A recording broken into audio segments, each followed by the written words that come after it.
Hey guys, welcome back to the channel. This is a story about what if beyond godlike Naruto neglected chunin exams. Before I start, please support for more amazing content and do consider subscribing to my channel and share this video with your friends. This is written by Vermillion Clover and link in the description and support writer. Let's start the video. The office of the Hokage was currently occupied by 4 people. The first was the Sandaime Hokage, Hiruzen Sarutobi, who was sitting at his desk as he looks over the incomplete Team 7. Kakashi Haddock, the Jounin sensei of the team, stood behind his 2 students with an orange book in hand. The students were Sakura Haruno and Sasuke Uchiha. The 2 were the only ones not to be assigned to a full team, like the rest of their fellow academy graduates, which resulted in them being allowed only on D-rank missions, till a proper 3rd member could be added to their team. This however pissed off the Uchiha more and more each day, and all that annoyance and anger had finally built up as he mouthed off to the Hokage. "Lord Hokage, this is ridiculous and unfair. This team is holding me back from getting stronger. I need to be transferred into a full team so I can start taking missions more at my level and stop doing these stupid missions of chasing cats and walking dogs." Hiruzen let out a sigh, looking to Kakashi as the last Uchiha rambled on in his fit of rage. "Kakashi, do you approve of him transferring to another team?" Kakashi didn't even look up from his book as he answered the question. "No, Sasuke needs to stay on my team. I'll be the only one able to properly train his Sharingan if and when it develops." This only pissed Sasuke off more, even though he truly understood the reasoning why. He let out an annoyed huff as he looked back to Hiruzen. "Fine, then at least add a no team Chunin or someone to our team." "Sadly, Sasuke, there are no Chunin or genin available to do so. Unfortunately, your graduating class had an improper number of graduates, but it is how it is. Now, I have a few D-rank missions that need to be." A knock was heard on the door, cutting off Hiruzen before he could finish pawning off some more mundane jobs to Team 7. He called for who was knocking to enter, and soon came the startled-looking secretary to the Hokage. Lord Hokage, he is back." Hiruzen knew exactly who the girl was talking about, and a plan formed in his head as he spoke up. "I see, please send him in." The secretary nodded, closing the door so she could inform the individual he was allowed to enter. Kakashi looked to Hiruzen, his interest now on this mystery person instead of his book in hand. She seemed a bit shaken. "Who is this person, Lord Hokage?" The elderly man chuckled, looking to Kakashi as he moved for his smoking pipe. "You will see shortly. I think I might have someone to tag to Team 7, even if it is temporary." This got Sasuke to smirk, folding his arms in triumph over finally having a 3rd to his team. Finally, he could be able to start doing more serious missions. Sakura was just happy to be standing next to her beloved crush, and seeing him act the way he just did only made her inwardly squeal about how cool and strong she was to get the Hokage to listen to his request.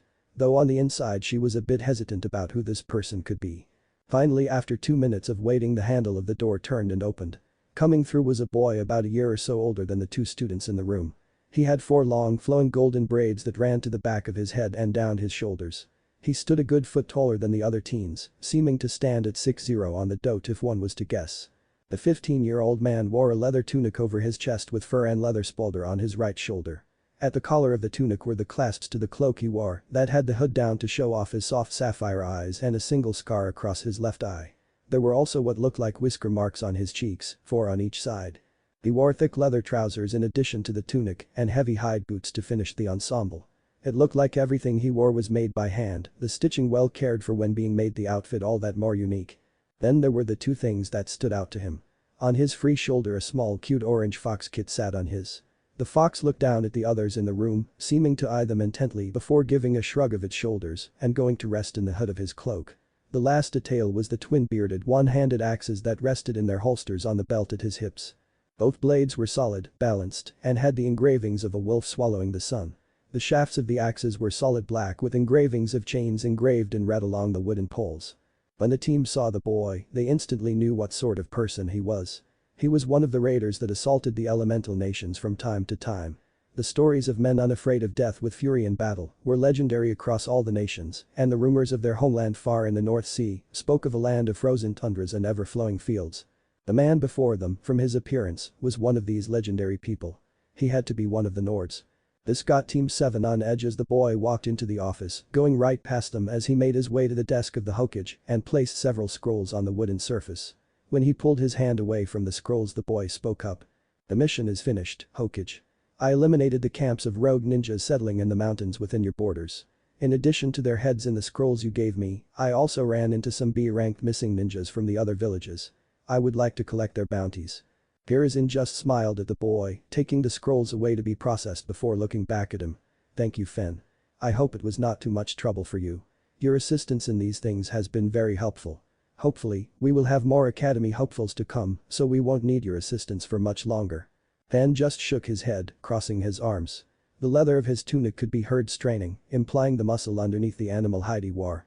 Nonsense, Hokage. I am happy to help the Hidden Leaf. Whatever it is you need me to do, just say so. Hiruzen smirked at this, looking to Team 7 with a snicker that told them they were about to have their third member. Well, if that is the case, Fen, I would like to request something a bit different from a typical mission. This made the Nord raise an eyebrow at the older man. I see, what is it that you wish for me to do? Well, as you know, our academy graduation rates have been slowly declining, which causes us to have short-handed teams in the field. I would like to assign you to one such team. They are in the room with us, as you can see. The boy turned to look at the stunned faces of Kakashi, Sakura, and Sasuke. He eyed them for a second before looking back to Hiruzen. You know I cannot actively be part of any ninja operations in the village, Hiruzen. Your damn council made that clear. Yes, I am aware of what they said. However, you cannot act as a mercenary on a team. But, if you were a ninja of the Hidden Leaf. Fen just looked at the man like he was crazy. I am no ninja, I do not fight as you do. I will not learn those ways either, to do so would dishonor my clan. I only come here to help this village due to my ties to a previous leader, nothing more. Hiruzen had to let out a sigh, he was hoping this would be easy. I understand that, and I am not asking you to become a ninja. Many people choose open combat over stealthy arts in our ranks. You've met a few of them in the past. We could use someone like you in Konoha. The boy just sighed, loudly enough to wake the fox kid in his hood. The small orange kid popped its head out of the cloak and looked at its companion. Fen turned to the fox, looking into its eyes before sighing and looking back to Hiruzen. How long would I have to be assigned to their team? I'll take one of those stupid forehead protectors, but I am not putting it on my head. This made Team 7 a bit angry at their village's crest being called stupid. They were about to voice their annoyance, but Hiruzen raised his hand to stop them before they spoke up. Very well, we just ask that you have it showing on your person. I will not make you conduct the academy graduation tests since your work in the field already qualifies you beyond what we expect our genin to do. As for how long, I will ask you to stay with them till after the chunin exams in a few months. After that, it is up to you. Fen thought about it for a moment, nodding in agreement to this before looking to the team he was just assigned to. My name is Fen, last of the Norin clan of the Northern Realm. It appears I will be accompanying you for the next few months. Kakashi looked over at the boy. He could tell the kid had seen combat several times before, and the aura of pure dominance that came off of him told the seasoned jounin that this kid was anything but a pushover. This made him even more curious though. He looked at Sasuke and Sakura. I want you two to take Fen out and do the introductions like we did when I first got you. I need to stay and talk to the Hokage a bit further. Sakura looked like she wanted to protest being paired with one of the brutes from the north, but was stopped when Sasuke spoke up before she could. Okay, sensei. We will be at the top of the Hokage tower. Kakashi nodded to the two of them before looking at Fen. The Nord just shrugged his shoulders, making the fox sitting on them slide a bit before finding its place again. The three youngsters made their way out of the room, leaving only Kakashi and Hiruzen in the office to talk. The jounin looked to the cage, seeing the smirk on the old man's face as he inhaled from his pipe. You have some questions, Kakashi, so go ahead and ask them. I'll answer the ones I can before I must continue this paperwork of mine. Kakashi just sighed as he put the book that had been in his hand into the back pouch of his belt. You are seriously expecting this to work out? He is a Nord, a mindless brute only able to kill without thinking. Why would you add him to my team, let alone as a genin to the village? This made the elder chuckle. He reached into a drawer of the desk before pulling out a file. He handed it to Kakashi, who took it skeptically before opening it. He read over the contents, and his one visible eyes went wide. He looked back to the Hokage, who was just grinning ear to ear as Kakashi read. Fen is not a true Nord, Kakashi. He is the son of the late Minato Namikaze. His birth name was Naruto. You are aware that the clan that Fen belongs to is the same clan that helped Minato and Kushina that night, correct? Of course, Kakashi knew that, everyone in the village knew that. It was Norin clan that aided in capturing the Kyuubi. Though what happened to the Kyuubi was still unknown, what happened to Minato was not. It is said that to buy the Norin clan enough time to prepare their ritual to contain the nine-tailed fox, Minato acted as bait for the fox. However, this only worked so well till a slip of one of the power tails smacked Minato hard into the dirt by accident when Minato was trying to flash behind the fox to land a Rasengan to its back. The injuries killed the mighty fourth Hokage instantly, but ended up giving them enough time to properly contain the Kyuubi. After that, the Kyuubi went missing. What was unknown to them all was the fact that the reason the Norin clan agreed so quickly to help was because of the secret union between Minato and the daughter of their Geraldine. That union gave birth to Naruto, a son of both the Northern Realms and the Elemental Nations. And now that secret was given to Kakashi, who dropped the file after reading about it all. The copy ninja looked to the Hokage with shock in his eyes. So wait, that means that Narita is Sensei's son. He looked down for a moment, feeling guilty that he had no clue his mentor had a son that no one knew about. He felt betrayed in a sense. How could Minato not tell him about the child when they were so close? The clearing of a throat got him out of his thoughts, returning his gaze to Kakashi. The only reason I let you know all of this is because I know how close you were to Minato. I am afraid, though, that I must ask you to keep this a secret from the others. Kakashi had to sit down at this revelation. Lord Hokage, why did we let the Nords take him with them then? He should have belonged here, with us. Hiruzen shook his head, looking to the confused Jounin sitting on his couch. No, that would have been a bad idea in the end. From what I can understand of the Nord lifestyle and their unique biology, they cannot be properly raised in land such as our own. Kakashi looked back at Hiruzen, now more confused than before. Their biology? Hiruzen let out a sigh, taking another drag of his pipe and letting the smoke ease through his lips before he continued. Yes, their biology. Have you ever wondered why most of the jutsu we have in our arsenal do not work against them? This did pique Kakashi's interest, a bit of curiosity now mixing with his confusion. This was the reaction Hiruzen was looking for before he continued. From my research into the matter, the Nords are born with an immense amount of chakra, though their people call it mana. However, they are unable to manifest their chakra into jutsus like our own. Now, having so much chakra building up inside someone is toxic for their well-being, but the Nords have adapted to this. Their harsh cold regions act as a sort of training ground for their chakra their entire lives. The chakra seeps and molds in with their skin and bones, giving them a slow immunity to the hard climate as they grow older. Typically their adaptation to their chakra matures fully at the age of 12, which results in their skin being able to resist the chakra of our jutsus up to C rank at that age. Even though it fully matures at 12, its chakra is constantly growing and adapting to its body.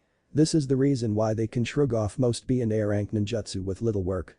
This would also explain why the Nords are bulkier and taller than most of our people.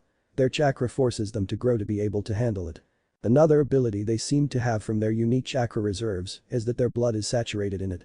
They use this to their advantage by mixing their blood when writing or etching their runes into their clothing, weapons, and so on. This infuses the items with their chakra, making them more sturdy, durable, and deadly. There are even some runes that can coat their weapons in elemental chakra. Like we had seen when the Norin clan was using flaming axes to help fend off the Kyuubi during its attack. This was slowly being aborted into Kakashi's head, trying to understand Naruto's unique ability to be immune to most ninjutsu. He had to think about what he wanted to ask next, but an idea popped into his head easily enough. So do you think since he is half Nord and half Namikaze he can use jutsu like us? Hiruzen nodded, looking down at the file he picked up off the floor. He already has some aptitude in ninjutsu, though everything else is a mystery. There is more to Fen than I am letting on, but I think it better to hear what he can do from his lips and not mine. Kakashi nodded, standing up and looking at the Hokage one last time. I understand, I will test him before we take any more missions. I want to know what he is capable of beforehand. That is understandable, though Kakashi, I should warn you of what he holds inside him. Hokage Tower Roof. Fen leaned against the railing of the tower's roof, looking over the horizon. His new teammate stood behind him. Sasuke was the first to talk. Alright, Brute, how this works is we tell each other our names, likes, dislikes, and goals for the future. I'll go first. Sasuke saw that his new teammate didn't even look around to look at him while he spoke.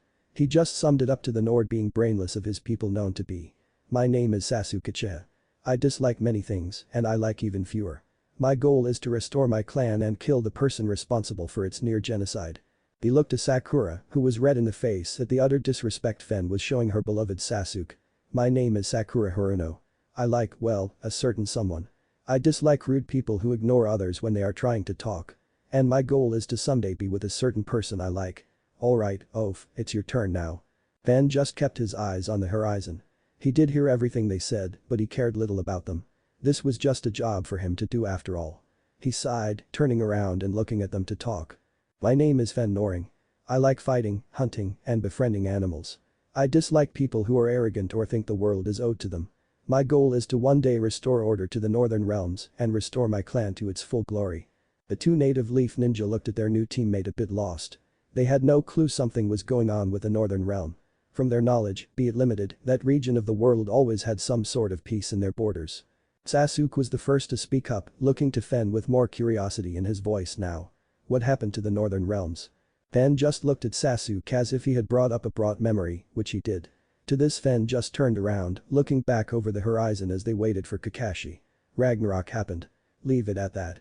But that Fen just ignored the annoying calls for answers from the two behind him. He didn't care to reveal anything to them, they hadn't earned that right. Before the two could start to piss Fen off, Kakashi finally came to the roof. He looked to the three, eyeing Fen since he was away from his two students and seemed to be ignoring them. He sighed, hoping what he was about to do next might settle some of the issues starting to pop up. Alright, Fen. My team will be testing your skills before we go into any mission. Please follow us to training ground 7. I'll meet you three there, I know where it is. That's all that could be said before Fen made a simple flick of his wrist and he was gone. The three of them looked at where Fen was standing and Kakashi's eyes were wide. Was that Sunshin? Sasuke and Sakura looked at their sensei, eyes wide at what they just saw. Did that brute just use a jutsu? Training ground 7. Fen had gotten to the training ground before the others, sitting on one of the posts that stood in the middle of the field surrounded by a forest.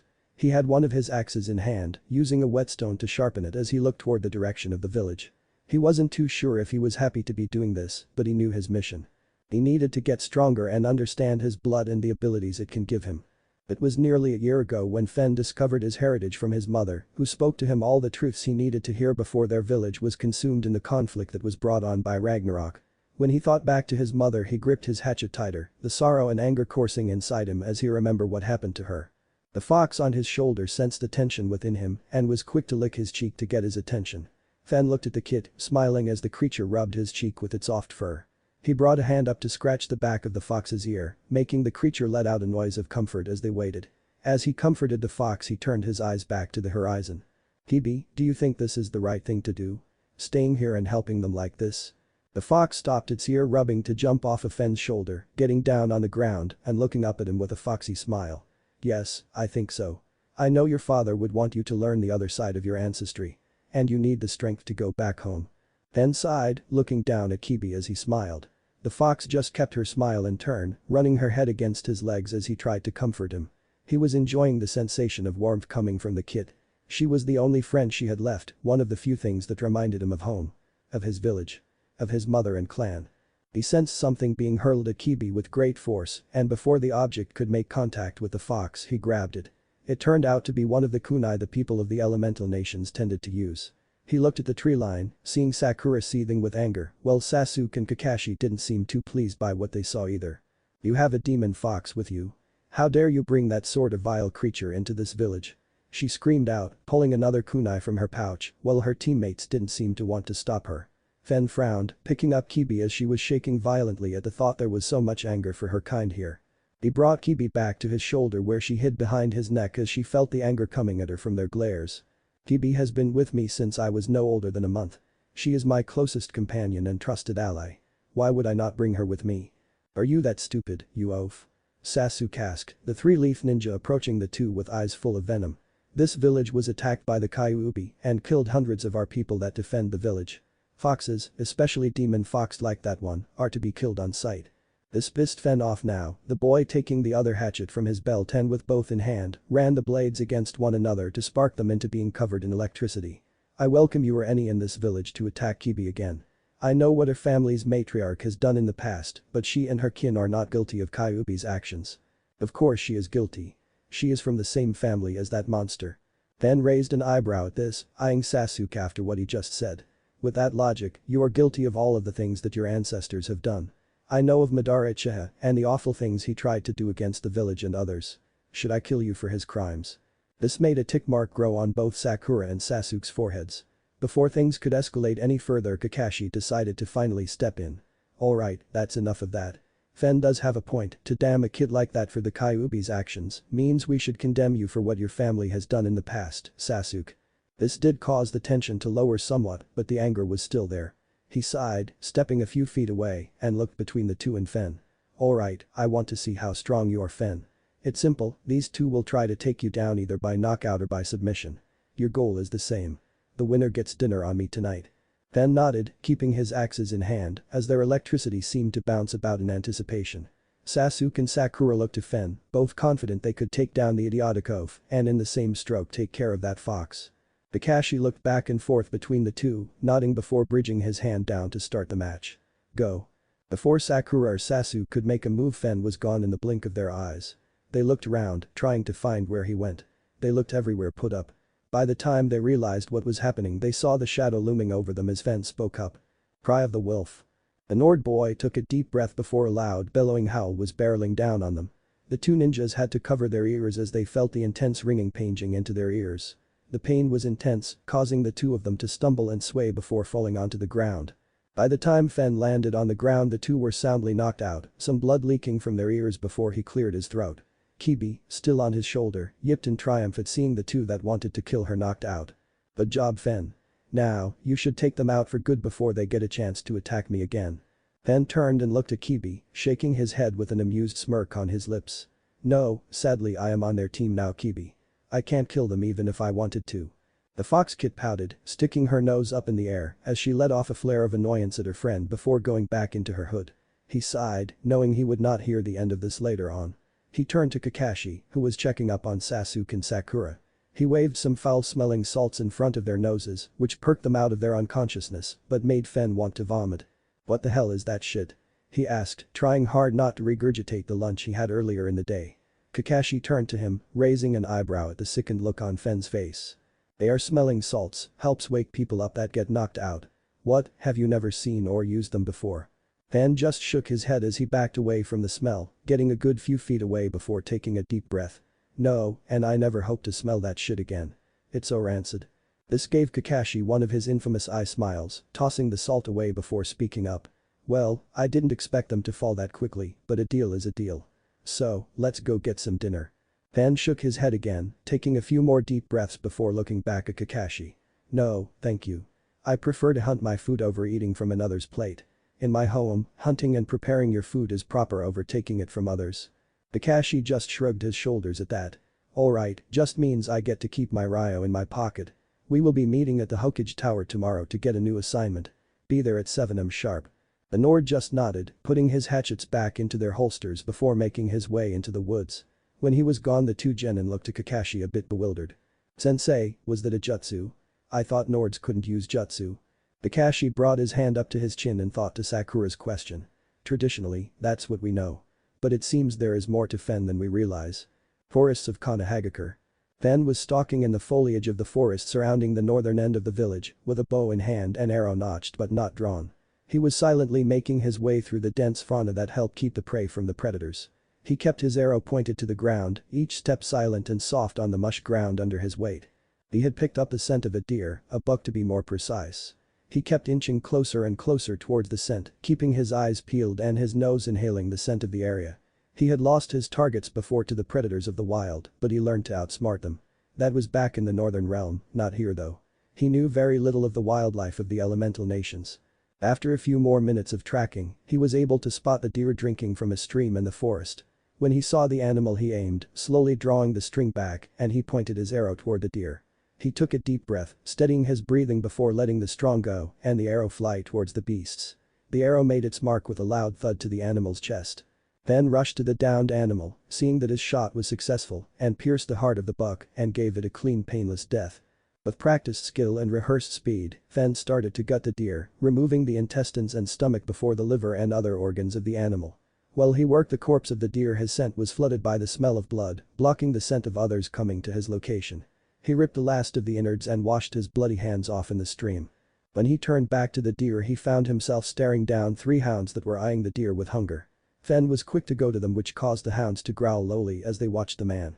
When he saw their wariness, he moved slower, kneeling to the carcass and cutting a few ribs from the body and tossing them to the dogs. This seemed to calm the animals down, taking the ribs and gnawing on them. Unaware to him, another was watching him.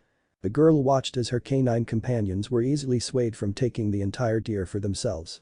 She watched the strange man feed the ribs to them and her friends taking them and backing away.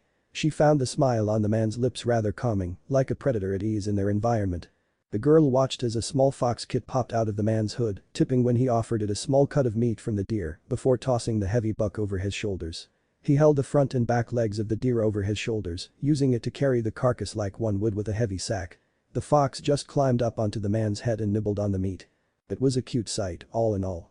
She was confused by the fact that there was a fox in the area of the village. She thought the ruthless and stupid people of Konoha killed the population in the area.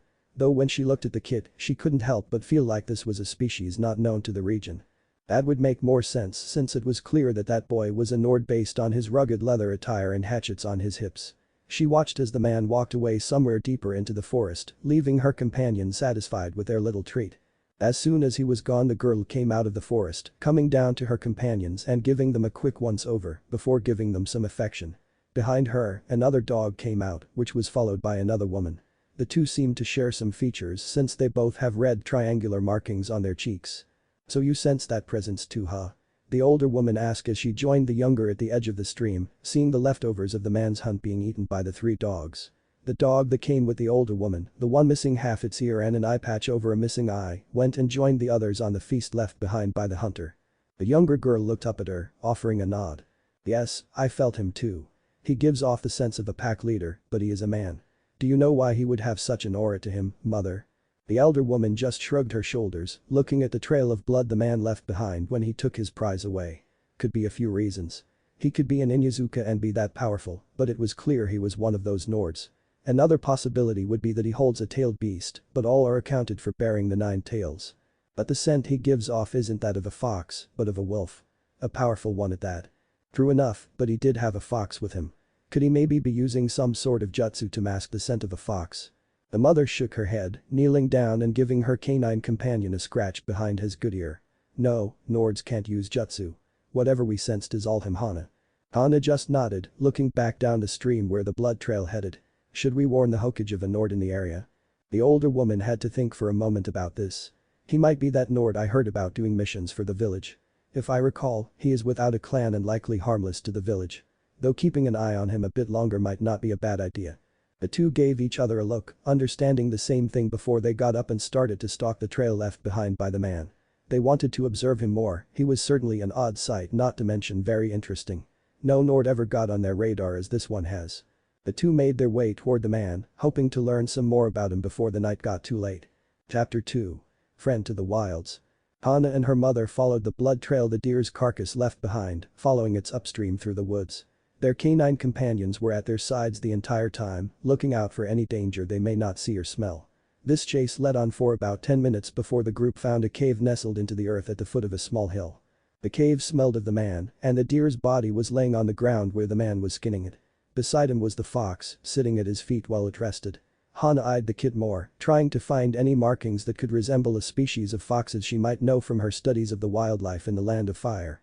However, all she could gather was that it was a bright orange fox with a black tip at the end of its tail and ears. She sighed, not even more curious about this fox than the man.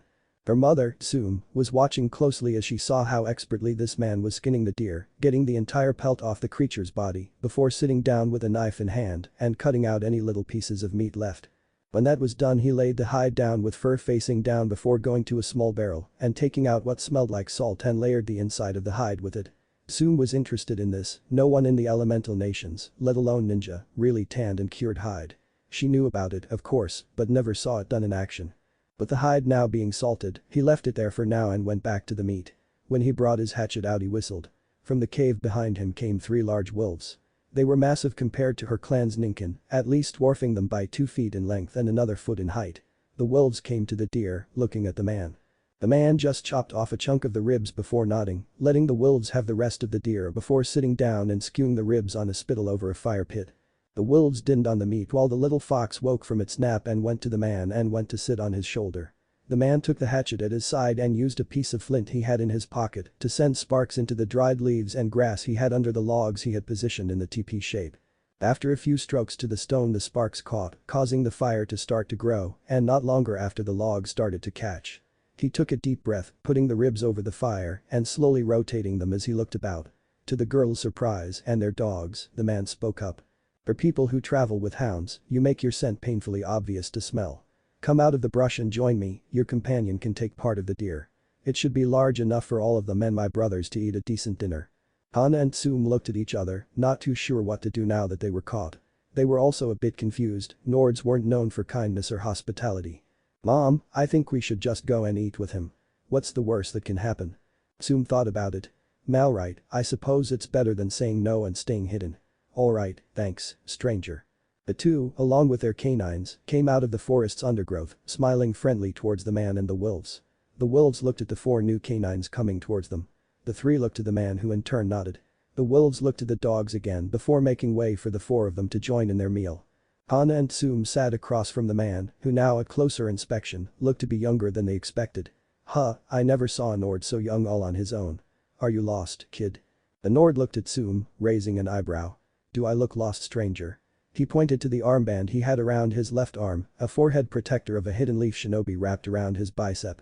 This made both girls gasp lightly. They knew Nords never properly joined the villages of the elemental nations. They always preferred to stick with their clans and warbands before even considering joining a foreign village. Hana looked at him as he roasted the meat over the fire. You're a part of the Leaf's ninja corps.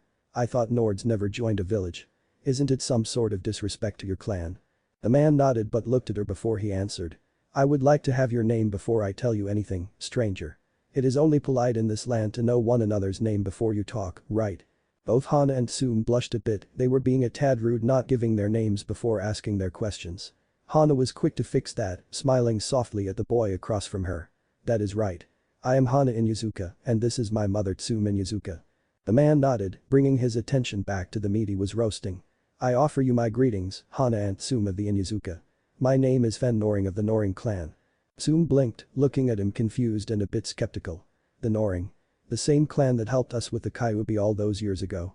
Fen nodded, throwing some spices on the meat as it cooked. Yes, I am the last of the clan. As for your question, Hana, yes, it is seen as dishonorable to abandon one's clan. But since my clan is nothing more than myself, I am free to go and fight for who I please. It is why the Hokage asked me to join one of his genin teams. The girl nodded, her stomach growling lowly at the aroma the meat was giving off, now that the seasoning was being added to it. So you are a genin then? The Nord shook his head, taking the meat from the skewer and ripping the ribs into three with little effort. He offered a third to each of them and one to himself. I refuse to be called the ranks of your village. I told the Hokage I will acknowledge anyone who calls me a ninja or anything associated with it. I am nothing more than a shield mate, be it one with no clan. The three of them started to eat, a silence coming over them as the Inyazuka females tried to think of what to ask next. Tsume looked up from her meat, eyeing the boy behind the flames in front of her. Why choose Konohagakure to fight for? Are you friends with the Hokage or one of the clans here? Van shook his head again, swallowing a big bite of the meat before he spoke. I am tied to this village specifically by blood. Apparently, I have blood shared with someone here, a leader. I am not sure who or which one, but I presume it to be the fourth Hokage since I am told we share the same eyes and hair color. Are you claiming to be a descendant of the fourth Hokage? That is quite a bold claim seeing as his wife never had children, and we know that the fourth was an orphan with no ties to the northern realms. Tsume said, skeptical about the claim. He just shrugged at her comment. My mother told me I belonged to the blood of a man that was powerful in the land of fire, a leader of a village called the Hidden Leaf. Outside of that, I have no clue. Hana spoke up next, swallowing the bite of the spiced meat she was slowly starting to enjoy the taste of. Why not ask her more about it? Tsume gave her daughter a look that told her she just asked a stupid question. Hana, did you not hear what he said before? He is the last of his clan. The younger Inyazuka covered her mouth with her free hand, bowed her head, and quickly apologized. I am so sorry, Fen. I didn't mean to offend or bring up anything. Fen just looked at her, giving a shrug. Typically I would be angry that someone would ask about things with her, but I can't bring myself to get mad at you too. We share a bond even if we are not blood. This time Tsume was one to ask another question. A bond. The Nord nodded, smiling softly as he pointed to the canines now laying about against one another.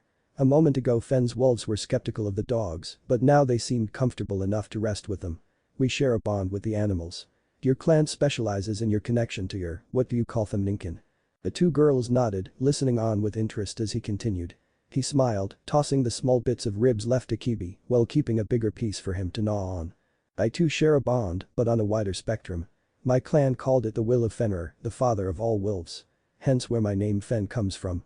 Hana blinked, dropping her ribs on the ground at the mention of the name. Fenrir. As in the Colossus wolf of the Nords. The wolf that was said to eat the gods of your lands long ago. Fen perked up at this, raising an eyebrow once again at Hana. You know of the tales of Fenrir? She nodded, smiling as she looked at him with a glee only an animal enthusiast could show. Yes. I read all about the legends when I went on a mission to a trading port in the land of waves. There was a Nord shop there that sold some storybooks and other things about the creatures of your land. Fenrir was said to be one of the children of Loki, your culture's god of trickery, right? Well, he was the brother of another creature called Jormungandr, the world serpent, and to a goddess named Hel, who was banished to a place your people call Helheim. Honestly, the culture and religion of your people are tricky to understand. There are so many weird tales and such that depict random things and like. Hanna started going off on a tangent about the myths and legends of the Northern Realm, and all of it amazed Fen and Tsum. The Nord was awed by the fact someone in the elemental nations knew such much about their culture, while Tsum was surprised that her daughter read any of that made of shit. After finally ending her tangent, she had to take a breath, which gave Fen a chance to tell her some more. Yes, Fenrir is a child of the treacherous god Loki and a sibling to Jormungandr and Hel. However, what you believe is a legend is a fact. If you have the time, I will tell you about it all. The two looked at one another, having a silent conversation with their looks before giving each other a soft nod. Alright, we can set up camp here with you if you don't mind. Fen nodded, smiling as he brought his hands to the fires. Well, to start it all off, we must talk about the misconception of the gods in my culture. We do not know where in the translation it got confused, but Loki and the others were actually a powerful clan we called the Aesir. There was Thor, the wielder of the legendary hammer Mjolnir that allowed him to manipulate the storms in the sky. He was the son of the leader of the Aesir, Odin. Odin was called the All-Father and gave his eyes to learn the mysteries of the world and gain incredible insight and knowledge. He was the one that showed us the power behind runes, the power we Nords had in our blood. There was also Tyr, a man who was the personification of justice and warfare.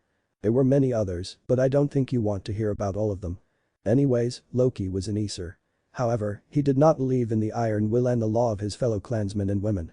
It led to him leading pranks and tricks on the Aesir to undermine their rule, hence why he was known for his trickery and lies.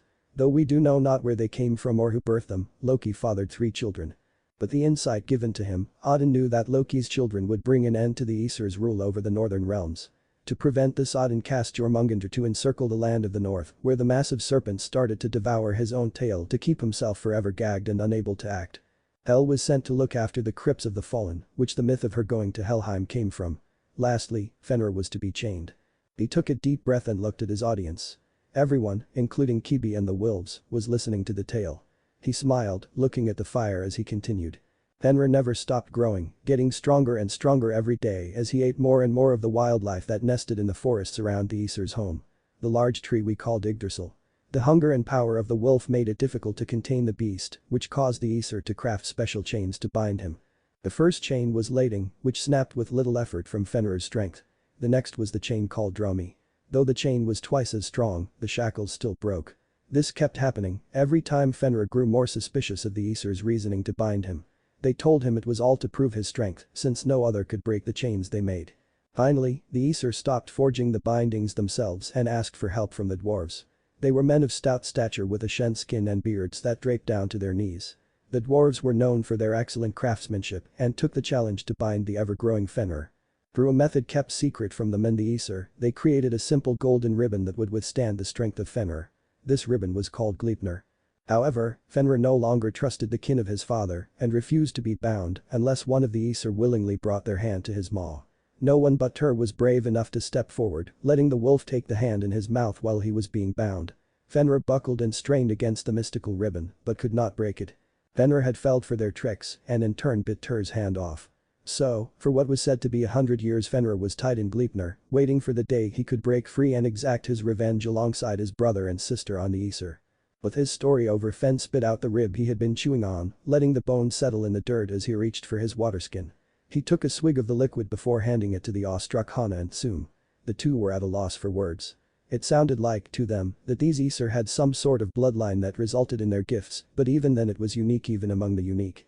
The two drank from the skin before handing it back to Fen. So, where is Fenrir now? Tsum asked, now interested in this legendary wolf after hearing its tale of betrayal. Fen frowned, and the wolves with their hounds brought their heads low. Fenrir ended up breaking free from his constraints like it was foretold. He helped release his brother Jormungandr and his sister Hel soon after. The two started a devastating conflict called Ragnarok. Is that what happened that ended your clan? Fen looked at Hanna, seeing the interest and concern in her eyes. Fen just sighed, looking at Kibi. Do you think them trustworthy? The Inyazuka looked at Naruto like he was crazy, talking to the fox and expecting it to respond. So when the fox talked, the two had their jaws hit the ground. Yeah, I think that's okay, Fen. The dogs like them and they know loyalty and trust. Fen nodded, turning back to Tsume and Hana with a smirk on his face at seeing their reaction. Kibi says I can trust you, so I will. He took another sip from the waterskin, quenching his parched throat from all the talking. He let out a satisfied sigh before continuing. Yes, Ragnarok caused my clan, and many others, destruction. When Fenrir and his siblings broke free, they sought help from the lesser clans of Noring, Hemring, and Solfring.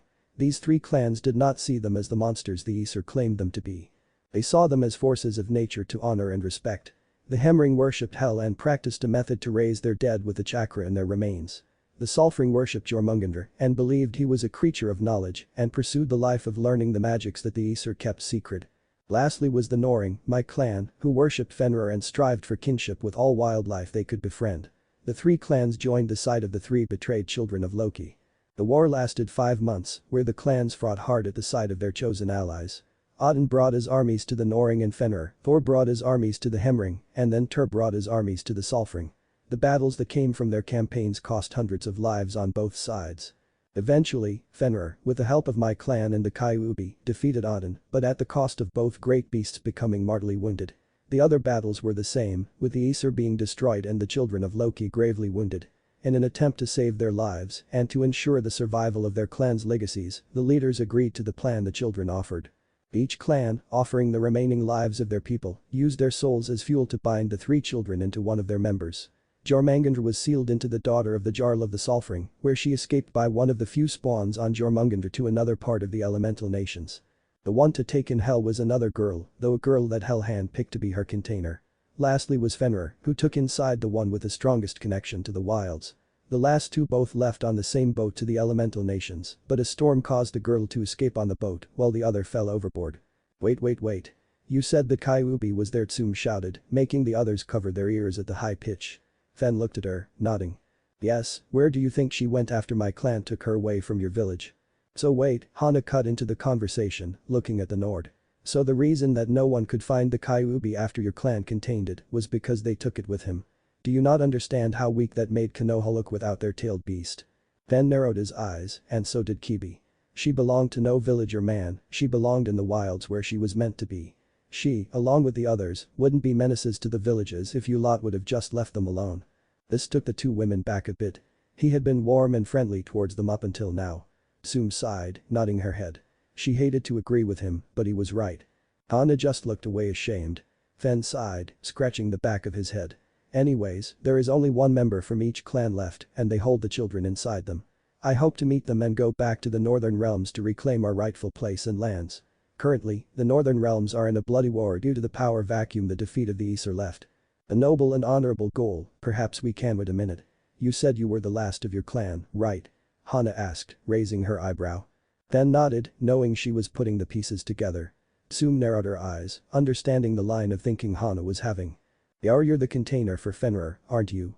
Fen chuckled, letting out a sign as he undid the leather strands keeping his tunic together. He pulled it away, revealing the design of a wolf's head biting at the sun on his stomach. I am Fenrir's container, yes. He and I are actually close friends. He wishes for me to keep our connection a secret, but both he and Kibi seem to trust you.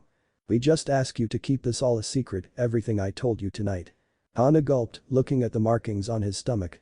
She was fascinated by the depiction of Fenrir, but her eyes also wandered to the rather impressive physique of the wolf giant's container. She didn't find much interest or desire for most of the boys in Konoha, but she seemed to be attracted greatly to him. Tsume was in the same boat, not even ashamed the boy was young enough to be her son. She gave him a look over as he started to tighten the strings of his tunic, trying to mentally implant the sight in her mind for a later night. The two were so lost in their thoughts that they both forgot to ask one more important question. What happened to the Kyuubi? This made Kibi frown a bit, crawling up to Fen's lap and nestling herself there. She decided it would be up to her to explain. Kyuubi, my Mothershti along with the rest of my litter. Odin took aim at us first during the fight, killing all of them, but my thanks to Fen. The two eyed Kibi some now, making the already depressed kid crawl deeper into her protector's lap. Fen brought a hand over her back, looking to the two who saw the defiant glare in his eyes. She is not Kyuubi, and she never wants to be. The two looked at the fox one more time before nodding, relaxing as they waited to listen to the rest. Fen sighed, petting Kibi to comfort her. Kibi is indeed the only living descendant of the Kyuubi. She and Fenrir found one another a desire to be taken. The mountains shook from their union, or at least that is what I am told. Anyways, Kibi is part of wolf giant and part nine-tailed fox. She is the only one of her kind and has been with me since I was young. The two now looked at Kibi in a new light, feeling a bit of pity and resentment for their reactions. Hana went and kneeled before the two, making Kibi look at her as she curdled deeper into Fen's lap. "Kibi, I am sorry for our reaction. We should have been more understanding and I apologize for that." Tsume went to the kit too, smiling softly before attempting to reach and pet her. "Yeah, I'm sorry too. I didn't mean to act all feral for a second there. It's just your mother, well, she gives us a bad reminder of what happened here." Kibi looked up at the hand Tsume offered, gently coming to it and letting her pet her.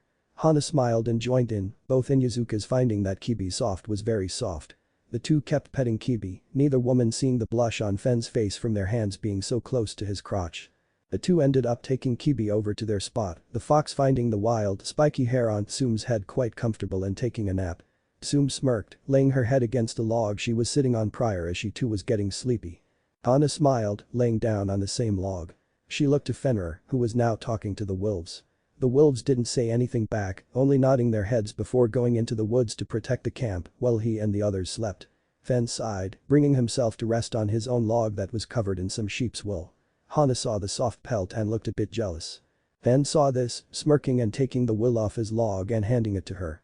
"Take it, you could need it more than me." Hana blushed, taking the wool and thanking him with a smile. The wool smelled like him and that only made the girl happier as she rested against it. She took in one more deep breath before letting herself fall asleep in the warmth of the fire. Her and her mother resting while Kibi slept on Tsume's head. Fen chuckled at the sight, laying against his log with his back to the ground so he could look at the night sky. He took a deep breath, enjoying the view before closing his eyes to sleep. Or at least, that's what he wanted to do. Fen's mindscape. Fen had just closed his eyes only to open them again to be in the center of the lake that was his mindscape. He let out a sigh, slowly getting up and causing ripples in the still water. He looked up at the sky, seeing the blacked-out sun with its red flames engulfing its black mass. "You know, Fenrir, I would have liked to talk when I'm not trying to rest," Fen said with a bit of a chuckle. He turned around to see the massive 5-story-tall wolf. The coat of wolf was solid black, the only color coming from the glowing red lines where his bindings once restrained his body. His eyes were as red as the glowing markings and the fangs as bright as the brightest star. "Do not question when we talk, Fen. We need to discuss our current situation." Fenrir spoke in a low, booming voice as he circled around Fen. Fen looked at the wolf, not a single ounce of worry or fear on his face as he kept a smile on the legendary wolf. "Yeah, I suppose that would be needed. Please don't make me kill those girls. They're pretty nice and cute." Fenrir just smirked, shaking his head as he decided to sit in front of Fen. "No, I approve of them. They could make valuable mates for you in the future." "Fenrir, you know that's not what a guy looks for." Fenrir just rolled his eyes, snickering at the boy's embarrassment. "Say what you will need females like that when it comes time to breed and restore your pack. Anyways, we need to worry about the development of the old wolf you were talking with earlier." "Oh, you mean the Hokage. So you're talking about being assigned a team?" The great wolf nodded, his eyes narrowing at Fen as he spoke. "Being part of this team could be invaluable in our pursuit to find my kin's containers. I cannot sense them anywhere near us, and that worries me. If the mortals have died, so has my brother and sister." Fen sighed, looking up at the blocked sun and wondering. "Fenrir, should we even go back to the northern realms?" Fenrir raised an eyebrow at the boy, his mind trying to comprehend what Fen was trying to get at. "Keep talking, boy." Fen looked back to Fenrir, his eyes showing the thoughts running through his mind. What if going back there only repeats the cycle that caused Ragnarok? What if we become the new Aesir and our children revolt after we trick them? The wolf had to think about it for a moment, thinking about Fen's words. "I cannot give you an answer, Fen. Not now at least. Just work on finding the others and save these thoughts for then." Fen just nodded, taking a deep breath as he sat down to close his eyes again. Before he could go back to resting he heard Fenrir speak up once more. "And remember to always be on the lookout. You know they still live." Fen just nodded, taking a deep breath and speaking before he was taken in by his need for sleep.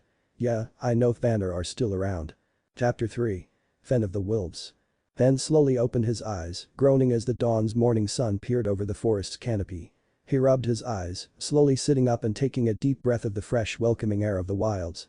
He looked across from where he was sleeping, over the fire pit to see the two Inyazuka sleeping softly. He chuckled, finding the sight rather adorable. He slowly got up, going to Tsume and gently picking up Kibi resting on the woman's chest. He went into the cave that held all that he owned, taking out a small basket of fruits and other wild foods he had gathered. He brought it back out and put it down for the two to wake up to. He would have spat on himself if he didn't make sure they had something to eat when they woke up. He yawned as she was placed in his hood, cuddling into its warmth as the half-breed fox embraced the familiar scent of her closest friend. But that taken care of, Fen moved to sling his bow over his shoulder with a quiver on his back strapped around him. His hatchet was at his sides, never leaving its hold on his person even if he slept. He made his way down the hill, washing his hands and tunic from the blood of the deer that he hunted the night before. He didn't want to look like he massacred someone when he went to do these stupid missions with his new team. After he finished cleaning himself up, he did one more look over at himself to make sure everything was settled. Once he made sure everything was right, he let out a low whistle. The tune was so low that not even the hounds of the Inyazuka woke to hear it. But his wolves did. The three came to him, their faces still red from the meal last night. He chuckled, going to them and giving them some love as he gave them each a hug. The three before him were the closest he had to family now, besides Kibi of course. There were 2 males and 1 female. The female was as white as snow, with eyes as red as blood and claws as black as obsidian. Her 2 brothers were identical mostly. Both had coats of solid black and a grey underbelly. Their eyes were the only things different, as one had eyes as pale as the moon and the other eyes as fiery as the sun. He stood back up after letting go of the last wolf, smiling as the 3 waged their tails at their master. "Alright guys, we are moving out. I don't know what we will be doing, but I do not trust the 2 I am paired with. So, I ask you to stalk the woods we will be traveling along. If I give the signal, you attack what I am looking at. Scotty, Skoll, I need you 2 to be the ones to start the attack. Freaky, I need you to hold back, I cannot risk you losing your senses. Do you understand?" The 3 wolves nodded, though the white wolf, now named Freaky, just gave a soft growl of submission. Fen sighed, rubbing her ears and showing her a bit more affection at her reaction. "I am sorry, sister, but I can't bear the thought of you losing yourself as Jiri had done." The wolf looked up at him, giving him a lick on the cheek as she understood. She couldn't end up like her brother. She would make him proud of the strong, powerful wolf she will become and overcome her curse. But that said and done, the wolves went to the trees, their scent and aura went as they acted as the silent guardians of the last Noring. Fen shifted the bow on his shoulder, taking his time to walk back towards the village as she brought his hand to a pouch on his belt and took out some stone arrowheads. All the way to the village he whittled small etchings into the arrowheads, carving runes into them before pricking his finger with each one and letting his blood seep into the runes. He wasn't going to risk losing the idiots on whatever missions they would go on and had to prepare for anything to happen. Back at the camp, Hana was the first to wake up, groaning as she looked up to the sky and saw it was slowly getting higher in the sky. She looked down at her mother, who was now waking up with a yawn before looking at her and then around them. "Damn, Fen must have left already," Soom said, scratching the back of her head before seeing the basket of fruits laid out for them. "And he even left us some breakfast, I'm liking that guy." Hana chuckled, taking an apple from the basket and her mother doing the same. The 2 sat there in silence as they ate, the fruits far better than the crap they sold in the village. Hana looked to where he was sleeping before, the scent of his wild, untamed fragrance still strong in her nose. "Mom, do you think we could get him to visit our clan compound?" she asked with a bit of a blush on her cheeks, looking at her mother. Soom smirked, raising an eyebrow. "Perhaps, I wouldn't mind seeing him around more often. The kid is quite the catch. Might try getting him for myself before some other bitch tries taking him." This made Hana flustered while also a bit angry. "Mother, that is rather rude, don't you think? Besides, knowing him, he isn't focused on girls. After everything he told us last night, I feel like he is more worried about everything else on his mind." She brought her knees up to her chest, feeling a bit sad about the fact she might be right. She didn't know exactly how she felt about him yet, but he was so honest with them. She could feel some sort of bond between them, maybe it was because of their connection to canines like he mentioned. But after talking with him and learning about him and what he carries inside him, she just felt more towards him. Soom saw her daughter's reaction, smirking before letting out a chuckle. "He is focused on those things. I couldn't imagine a human who wouldn't have the thoughts of what to do and what had happened swell in their minds if they were in his shoes. But that's why he needs distractions like women. If he focuses solely on what he needs to do, he'll never see what he can do." This made Hana feel a bit better, standing up and taking another apple. "You're right, I just hope he understands that. Maybe when he comes back from the mission he is going on we can invite him over." The matriarch of the Inyazuka snickered at her daughter. Maybe. Though if he is interested I am not afraid to claim first dibs." This started a light-hearted argument between the 2 about who would go after him and why. Thankfully none of the others of their clan were around to hear this or to know that there is someone that strong with an even stronger wolf inside them. Things would be changing for the Inyazuka soon it would seem. Hokage's office, Hokage Tower, Kanahagakure.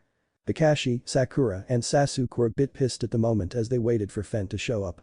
They told him 7 am sharp and here it was now nearly 8. This annoyed the team that their teammates seemed to have a knack for being late just like their sensei, but at least Kakashi didn't show up late for mission assignments. Hiruzen couldn't help but snicker at the irony of Kakashi's situation. At exactly 8 the door to the office opened, revealing Fen with the fox on his shoulder and playing with one of his braids like a toy. This didn't seem to bother Fen at all as he closed the door behind him, standing beside the others of his team. Compared to Sasuke and Sakura, Fen was a giant of a man. He was easily a foot taller than the boy. He would probably sum it up to Nord genetics. "Where the hell were you, brute?" Sakura yelled out, making everyone including Kibi flinch at the tone of her voice. Fen looked at her, giving her a glare that screamed death if she didn't shut up. Sakura felt a cold chill down her spine when she saw that look, gulping and backing away submissively. Fen snickered, he had to remember to thank Fenrir for the advice on how to intimate with glares. "If you must know, I was preparing myself for the mission to come. I had to take precautions and prepared more of my supplies in case I need to bail your asses out of something that even a baby of my clan could get out of." This pissed Sasuke off, who turned and was about to punch him, but Fen gave him the same look again. "I welcome you to try, Ichiha. I never skinned the hide of a man, but I will gladly do so to someone who finds it acceptable to harm one of his warband." This sent a shiver down everyone's spine. It was getting more clear to Sakura and even to Sasuke that Fen was not one to be fucked with. Fen just sighed, letting the gaze go before looking to Hiruzen. "What is the mission, Hokage?" Hiruzen had to collect himself from what he just felt. It wasn't killing intent, it was something else together. He cleared his throat, taking out a scroll and handing it to Kakashi. Team 7 has been tasked with escorting a bridge builder to his village and staying there while the bridge is being repaired. This is a C-rank mission, so there shouldn't be too many issues besides the occasional bandit. The client is coming as we speak. As if on cue, the door opened up to reveal a bloated drunk of a bridge builder. Fen smelled the stench of the cheap sake he was covered in, making the standing of this man very low in Fen's eyes. He was about to speak, but the drunk decided to instead. "What, this is all you giving me? 3 brats in there, sensei?" he said, his speech a bit slurred but comprehensible nonetheless. Before Hiruzen could respond, Fen acted, bringing an axe to the man's throat. The man dropped his sake bottle, letting it rattle on the ground as he looked at the boy. The drunkard looked over at the kid and noticed the distinct difference between him and the ninjas he had seen before. He gulped, trying hard not to piss his pants in fear. "Why you Aaron N. Nord?" Fen nodded, keeping the blade to the man's neck as he spoke up. "Yes, I am. So don't you dare insult my ability to keep your disgusting, bloated ass alive, old man. The only reason I do not kill you for that insult is for the fact that things in the elemental nations are done differently compared to back home. So I suggest you be happy with what you have and understand that we give no more than a single fuck about what you think of us. Understand?" The man nodded, shaking in fear before Fen pulled the axe away and put it back in its holster. The man fell to his knees, gasping for air as he thought his smart mouth would have ended him then and there. Fen looked back to the others, seeing their responses to his actions. Kakashi and Hiruzen just looked at him astonished for even acting that way towards a client, even if the client was an ass of a drunk. Sasuke seemed to have a bit more respect towards him growing in his eyes. It seemed the Uchiha appreciated what Fen had done to the drunk. Sakura on the other hand was just horrified that someone that was supposed to protect that client, be it a drunk ass, openly brought a blade to his neck. "Alright," Kakashi said after he finished collecting himself for a second time that day. "We will meet at the main gate in an hour, make sure you are all prepared." Sakura and Sasuke just gave a nervous nod while Fen left and made his way to the gate.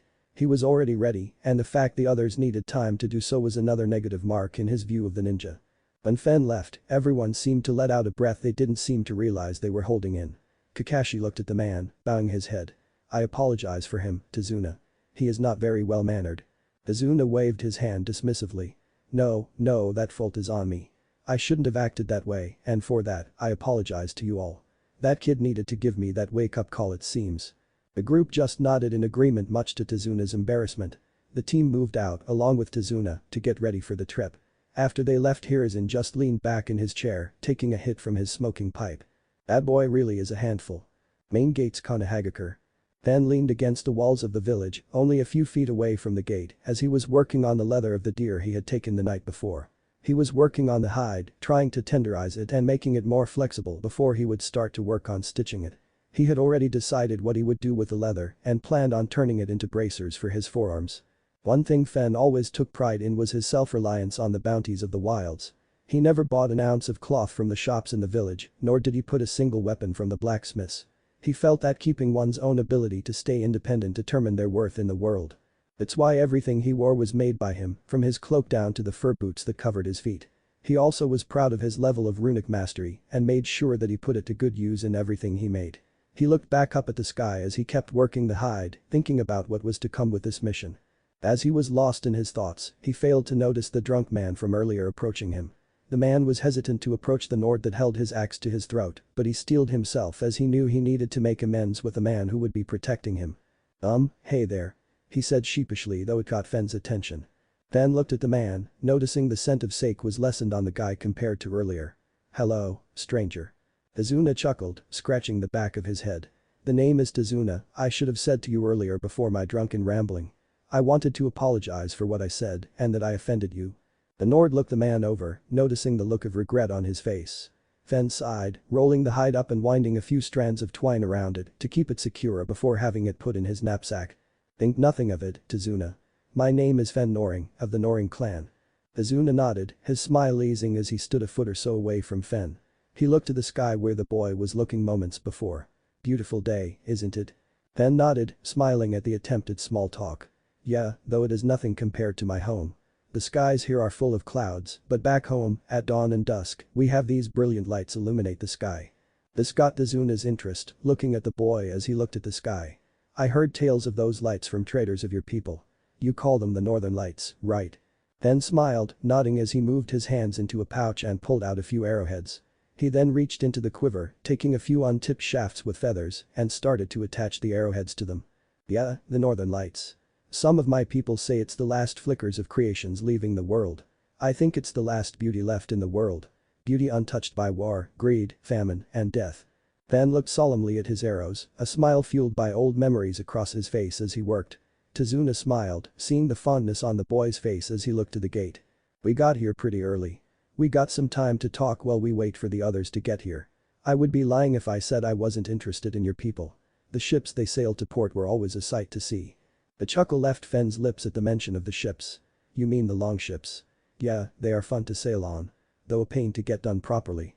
There are only a few shipwrights in the Northern Realm that can proudly say their ships never sank on their voyages. I see. They must be sturdy to sail so far. I don't know where the Northern Realms are, but I'm told they are pretty far north past the land of snow. Is that true? Fen gave him a nod, looking up and smiling, as he was more than happy to talk about his home.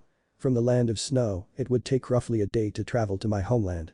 From the Northern Realms to, let's say, the land of waves, it would take roughly 2 or 3 depending on the weather. Azuna smirked at that. He was interested in how far away the mysterious Northlands were. He never dared to talk to the Nords about anything but trade, the only information he had was mostly from the conversations he heard others have with them. He always wondered about the secrets of the longships and their methods of travel. Yes, he was a bridge builder now, but before then he was what most in his country were born to be. Sailors and shipwrights. The two kept talking about the boats and their functions. Tazuna was curious about where the men slept on the longships when they traveled, and Fen just told him that they slept where they sat. When he was asked about how they covered themselves from storms and rain, he told them they had tarps to cover themselves if the weather was truly severe. He told the old man that most Nords weren't affected by hard weather, that only the most severe of storms even bothered them. They kept talking for another 30 minutes till Kakashi arrived. When the Jounin saw the boy that threatened their escort not even an hour earlier, he instantly tensed up. But that went away when he saw the two laughing. He walked over to them when they started to talk about his weapons. So, you have all that Ryo saved up from doing all those missions, and you still refuse to buy new weapons. Fen nodded, letting Tazuna hold the axe that was at his throat earlier. I craft everything on my own. I made those axes too before I had to leave my home. I needed help from my Jarl, he was an expert smith, but I ended up making those with my own 2 hands. Tazuna nodded, giving the axe back to Fen. That's pretty nice, kid. I can't say anyone your age in this continent is as independent as you are. He chuckled as he saw the neat little trick Fen did, swirling the axe's beard around his wrist before letting it slide into its holster with ease. Thanks, I take pride in that. Oh, hello there Kakashi. Fen waved his hand to Kakashi, seeing him now beside them. Me and Tazuna here were just making some chit-chat while we waited for you guys. Turns out the man isn't that bad when he isn't wasted. The older man chuckled, smiling sheepishly as he rubbed the back of his head. Yeah, I already apologized to them about that. I promise, no more drinking while I'm with your teams. Fen smirked, shaking his head. Nah, you can drink if you'd like, just make sure you watch that tongue and give me some. That sake stuff isn't as strong as ale, but it gets the job done. The eyes of Tazuna grew stars at the acceptance and grinned ear to ear as he managed to get a bottle of said sake out of his backpack. Alright, it's a deal. Kakashi deadpanned at the two's antics, bringing his hand out to stop Fen from taking the bottle. 1. We are on a mission and this would only inhibit your abilities. 2. You are underage to drink this. Before Kakashi could hand the bottle back to Tazuna, it was swiped out of his hand and was now in Fen's own. I don't know about your laws and culture here, Kakashi, but in my home when you can fight you can drink, party, and marry. We live lives destined to die in one way or another and we have no clue when that will be. So we celebrate to enjoy it before we go to join our ancestors. But that little lesson of Nord culture done, Fen brought the sake to his lips, enjoying the sensation and flavor of honey and cherry. He offered the bottle back to Tazuna, who kept his cheeky grin. Kakashi just sighed, looking away and hoping his two real students would get here to save him from this disaster to happen. Sadly, they only arrived after 10 more minutes of the two behind him going back and forth between what liquor was better and why. When Sakura and Sasuke made it to the gate with a few minutes to spare, they saw the two chuckling and sharing Tazuna's sake, while Kakashi just had an air of depression around him. He was eager to get rid of Tazuna and get back home. He turned and saw the two genin, smiling brightly as they exclaimed it was time to get a move on, much to Tazuna and Fen's disappointment. Road to the land of waves, fire country. The group was mostly silent on the road, Tazuna and Fen getting the gist that their rantings weren't exactly welcomed by the rest of the team. This did put a damper on the mood of the two, but Fen understood when it was time to have fun and when it was time to work. Kakashi had taken the front of the group, acting as a point, while Sakura and Sasuke manned the sides of Tazuna and Fen the rear of the party. While they walked, Fen noticed a puddle of water, the same one Kakashi noticed. This was odd to him, there had not been a single drop of rain in the area for nearly 2 weeks and there shouldn't be any puddles like that around. This put Fen on high alert and he could sense it made Kakashi do so too. Before anyone could realize it, the puddle erupted and two men with conjoining chains to their metal gauntlets came from the puddle. This shocked everyone but Kakashi and Fen. When Kakashi saw how calm Fen was, he had a feeling he already knew what was up. The two men aimed to take Fen down first since he was the closet target, and to Fen's surprise, none on his team seemed to act for his defense. They seemed content to watch him get killed. He bit back an insult he wanted to shout at them, instead opting to let out a low whistle. The two men were both shocked and horrified that just as quickly as they had appeared, two wolves the size of horses appeared from the forest's cover. The two wolves, Hadi and Skull, were quick and efficient. They both locked their jaws down on the assailants' throats, ripping their jugulars open before tearing off their heads with one quick fluid flick of their heads. Fen looked back to the now dead bodies on the ground, letting out a pitiful sigh at the two of them as both Hadi and Skull tossed their heads aside before coming to Fen's side and sitting dutifully beside him. "What fuck?" Fen and the wolves turned to the group, seeing Sakura horrified at the display of pure savagery that the wolves showed before she screamed at them. Kakashi was also surprised, he was hoping that this ambush would be a good lesson for Fen to learn that he wasn't all that good, but he didn't expect those monsters of wolves to come out of nowhere with his whistle. He didn't even sense them the entire time they were walking. Tazuna just smirked at the boy, looking at him with some pride in his eyes. He didn't know Fen that much or even that long, but he saw something in the kid that he looked forward to seeing grow. Lastly was Sasuke, who looked amazed at the brutality that the two wolves showed at the opponent. Like Kakashi, he couldn't sense them, he didn't even see their forms in the tree lines as they walked. They had to be summons, that was the only explanation the Uchiha could muster up. And if they were, he would need them for his quest. "Nord, I want you to give the summoning contract for those wolves." Fen just blinked at Sasuke, looking down at the wolves to see if they had an answer. They shook their heads, leaving Fen with little to nothing to work with. "What the fuck is a summoning contract? And who are you to demand anything from me?" This caught the four natives of the elemental nations off guard. Kakashi cleared his throat to speak, but was cut off by Sasuke. "You Nords really are that stupid, aren't you? Those wolves, you whistled and summoned them, did you not? Which means you summoned them from their realm. Which means you must have signed a contract to have them be your summoning companions." Again Fen was lost in everything Sasuke was talking about. Though he really didn't appreciate the insults and walked up to him. He was about to put this little pup in his place till Kakashi got between them to stop a fight from breaking out. Fen, all Sasuke is asking here is to let him have those wolves as his own companions. More accurately, the scroll you signed to make them come to you when they did. The Nord just shook his head before walking away from the two. They had no right to ask anything from him when they stood there and watched. He knelt down to the severed heads, taking off the two headbands they wore with the symbol of Kurigakure. "I signed no scrolls, the wolves you see are loyal to me and come from the last litter of Fenrir himself. They are my brothers and sisters, and I will not force them to go to someone with so much arrogance and malice in his eyes. As for anything else, I care little of what you will ever ask of me. You have not earned my trust. So get the idea out of your head that I will ever allow you to know any of my skills." This sent Sasuke over the edge as he practically stomped all the way to Fen, but was stopped as the two wolves growled hungrily at the arrogant Uchiha. Sasuke smirked, taking a kunai out from his pouch and prepared himself. Fine, maybe they would make better pelts than minions anyways. Their fur looks very. He couldn't finish his sentence as the axe in Fen's hand was brought to his neck quicker than he could blink. The look of pure anger in Fen's eyes made the boy shiver, trying hard to keep his composure while his body screamed at him to run. Fen let out a deep feral growl as he spoke. His voice changed to a deeper tone that hinted at the power he was holding back. "I dare you to lay a hand on them, Uchiha," the Nord said with venom in his words. "The moment you move an inch towards them, I will skin you alive, parade you in the city, before pissing on your corpse on top of the graves of your clan. Do you understand me, you little fuck?" The area around them seemed to grow cold, the sun's light even seeming to dim as Fen let out his killer intent to the boy who dared threaten his pack. Sasuke gulped, a look of anger plastered across his features as he backed away and put the kunai back in his pouch. As soon as he did, the aura of cold warmed up, the sun returning to its full shine. Fen stood up, taking a deep breath before going back to the heads and stuffing them into a ceiling scroll. These two high-ranking missing ninjas.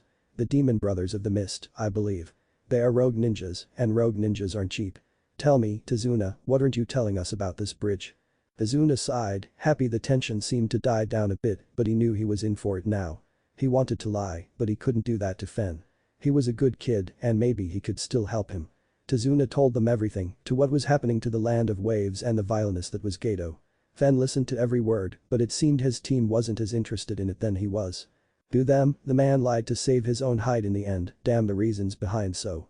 Well, you lied about the parameters of this mission so you wouldn't have to pay fully for an air rank. Sorry, but I am pulling my team from this mission. I wish you the best of luck, Tazuna. Kakashi nodded to his team, more than eager to just end this ordeal and return home.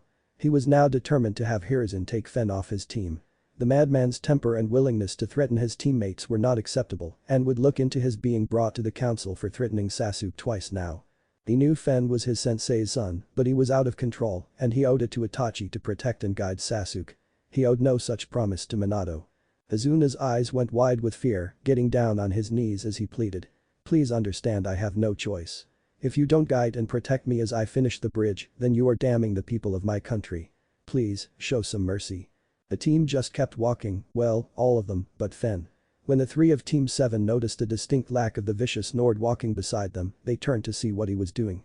To their annoyance and utter aggravation, Fen was kneeling in front of Tazuna and offering him his hand.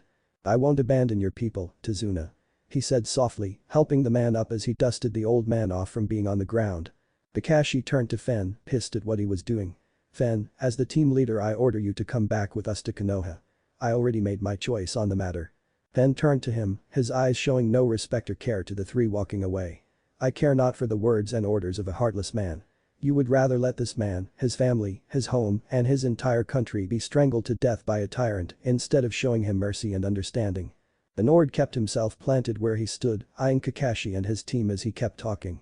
The people of the elemental nations say that the Nords are crude, brutal people that live only for warfare and battle. That may be so, but at least we know the value of helping those who need it. We do not turn our backs on those that ask for our help or our mercy. If this causes me issues with that pathetic council of yours, then so be it. I will not abandon Tazuna and his home to a fate that I can prevent.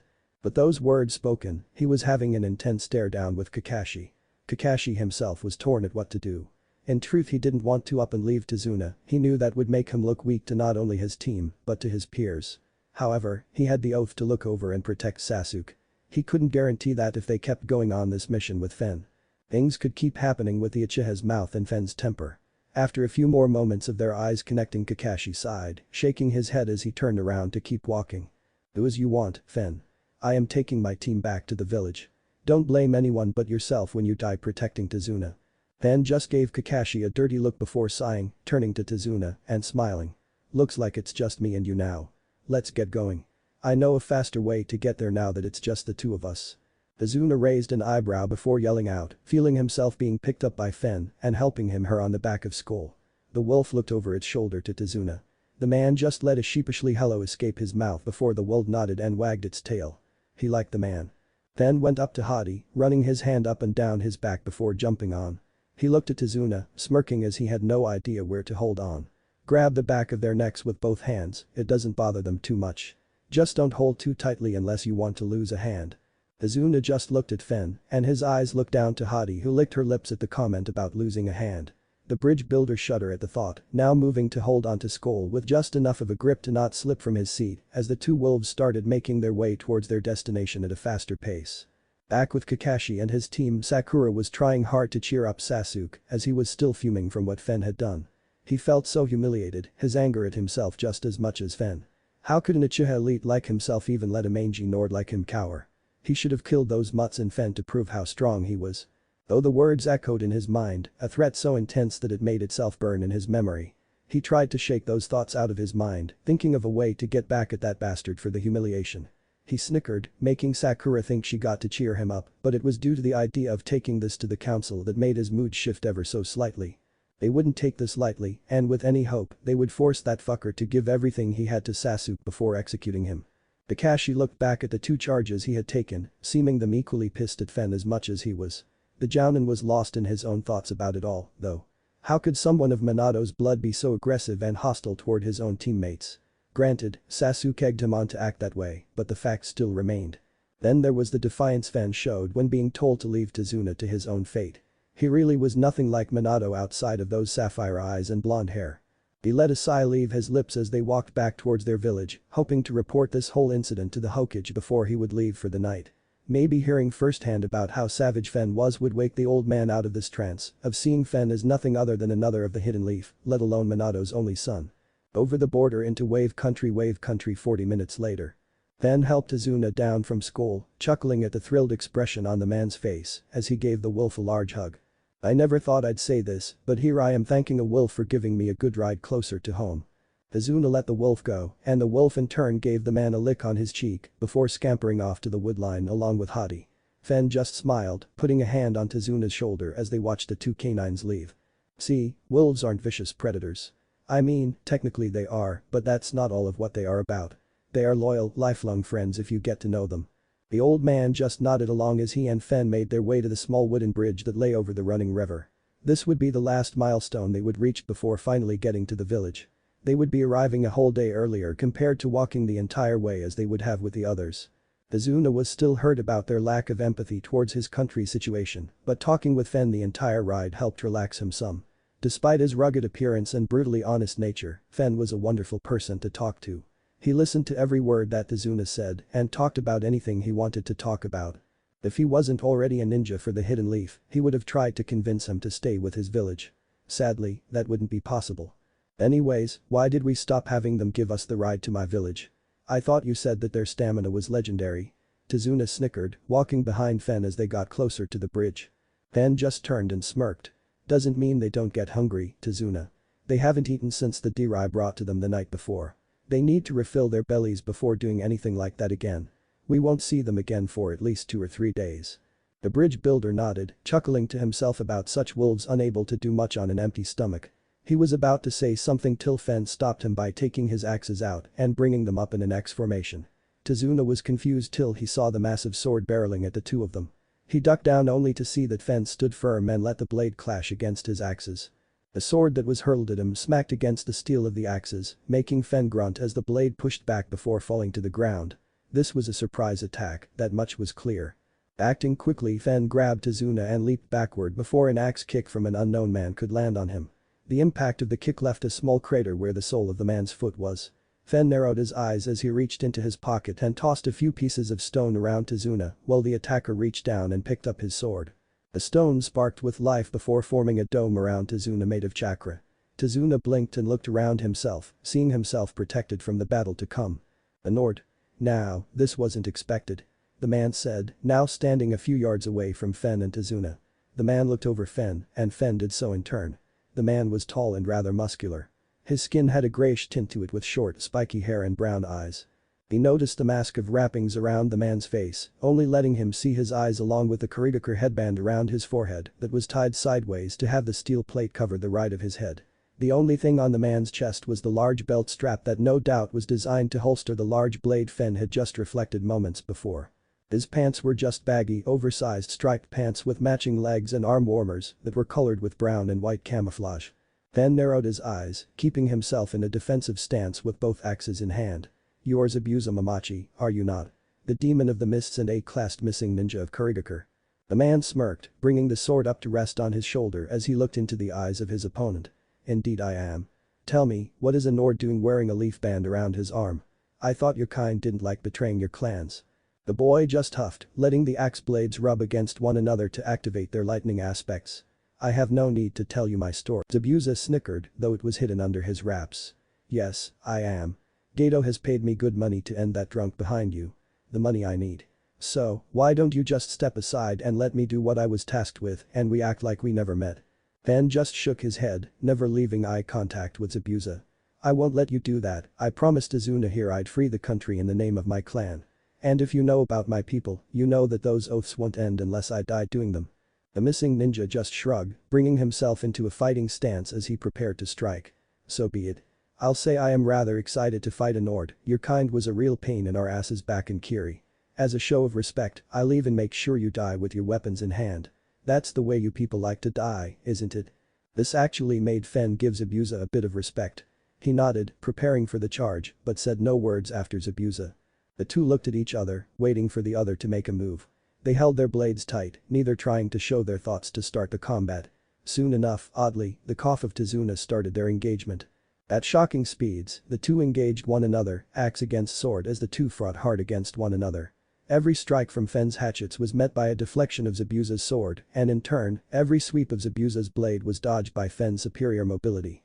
Outside looking in, one would guess that Fen should be able to easily take Zabuza down with his close-up combat style that got into someone's guard, but the demon of the mist was more than able to keep Fen at bay with a mix of his signature Ken and Taijutsu style, revolving using his sword as a sort of pillar of balance to work off of.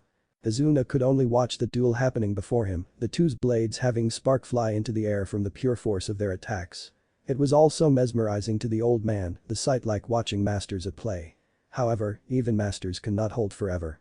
After 5 minutes of the intense exchange of blades, both combatants jumped back, looking at one another and even panting.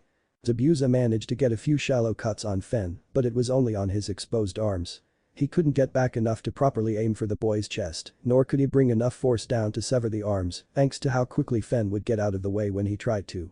Fen, on the other hand, smirked as he saw the dozen or so cuts littering across Zabuza's chest and arms. Most were shallow, but 2 were deeper and let more blood leak from his flesh compared to the others. One was on his upper right shoulder and the other was on the left side of his abdomen. The two brought their weapons back up, preparing for another encounter. I have to admit, Nord, you fight damn well. I can't remember the last time someone was able to land this many licks on me. I got to say, you're pretty fucking strong for someone so you. Fen snickered at Zabuza, his own blood leaking down his arms and onto the grips of his axes. My thanks, Zabuza. I have read about your mastery of that blade. I will also admit you fight well. You're the first I could not take down within 4 blows. However, as much as my respect means to me, I can't let you kill Tazuna. So why not just back off of your job to kill him and I'll act like I never saw you. This got a good chuckle from Zabuza, making the bleeding on his chest a bit more exaggerated from the tensing of his muscles. Flipping my offer on me, huh? You're one cocky bastard, I'll tell you that. But you're right, we need to finish this. Zabuza watched as Fen was about to charge forward but stopped when he felt the cold steel of needles piercing his neck.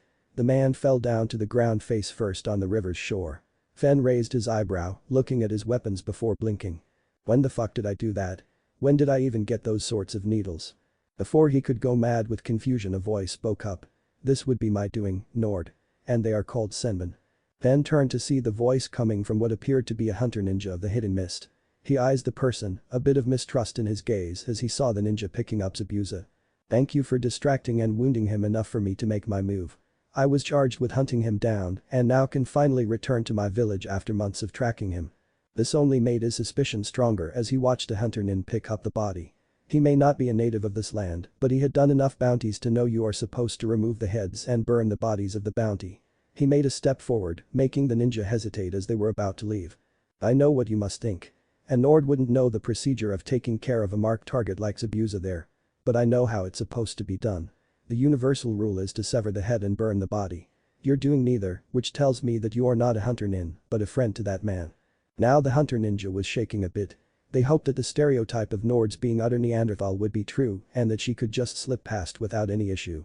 But she failed to understand that this Nord was anything but stupid. Fan sighed, holstering his axes as he looked at the ninja.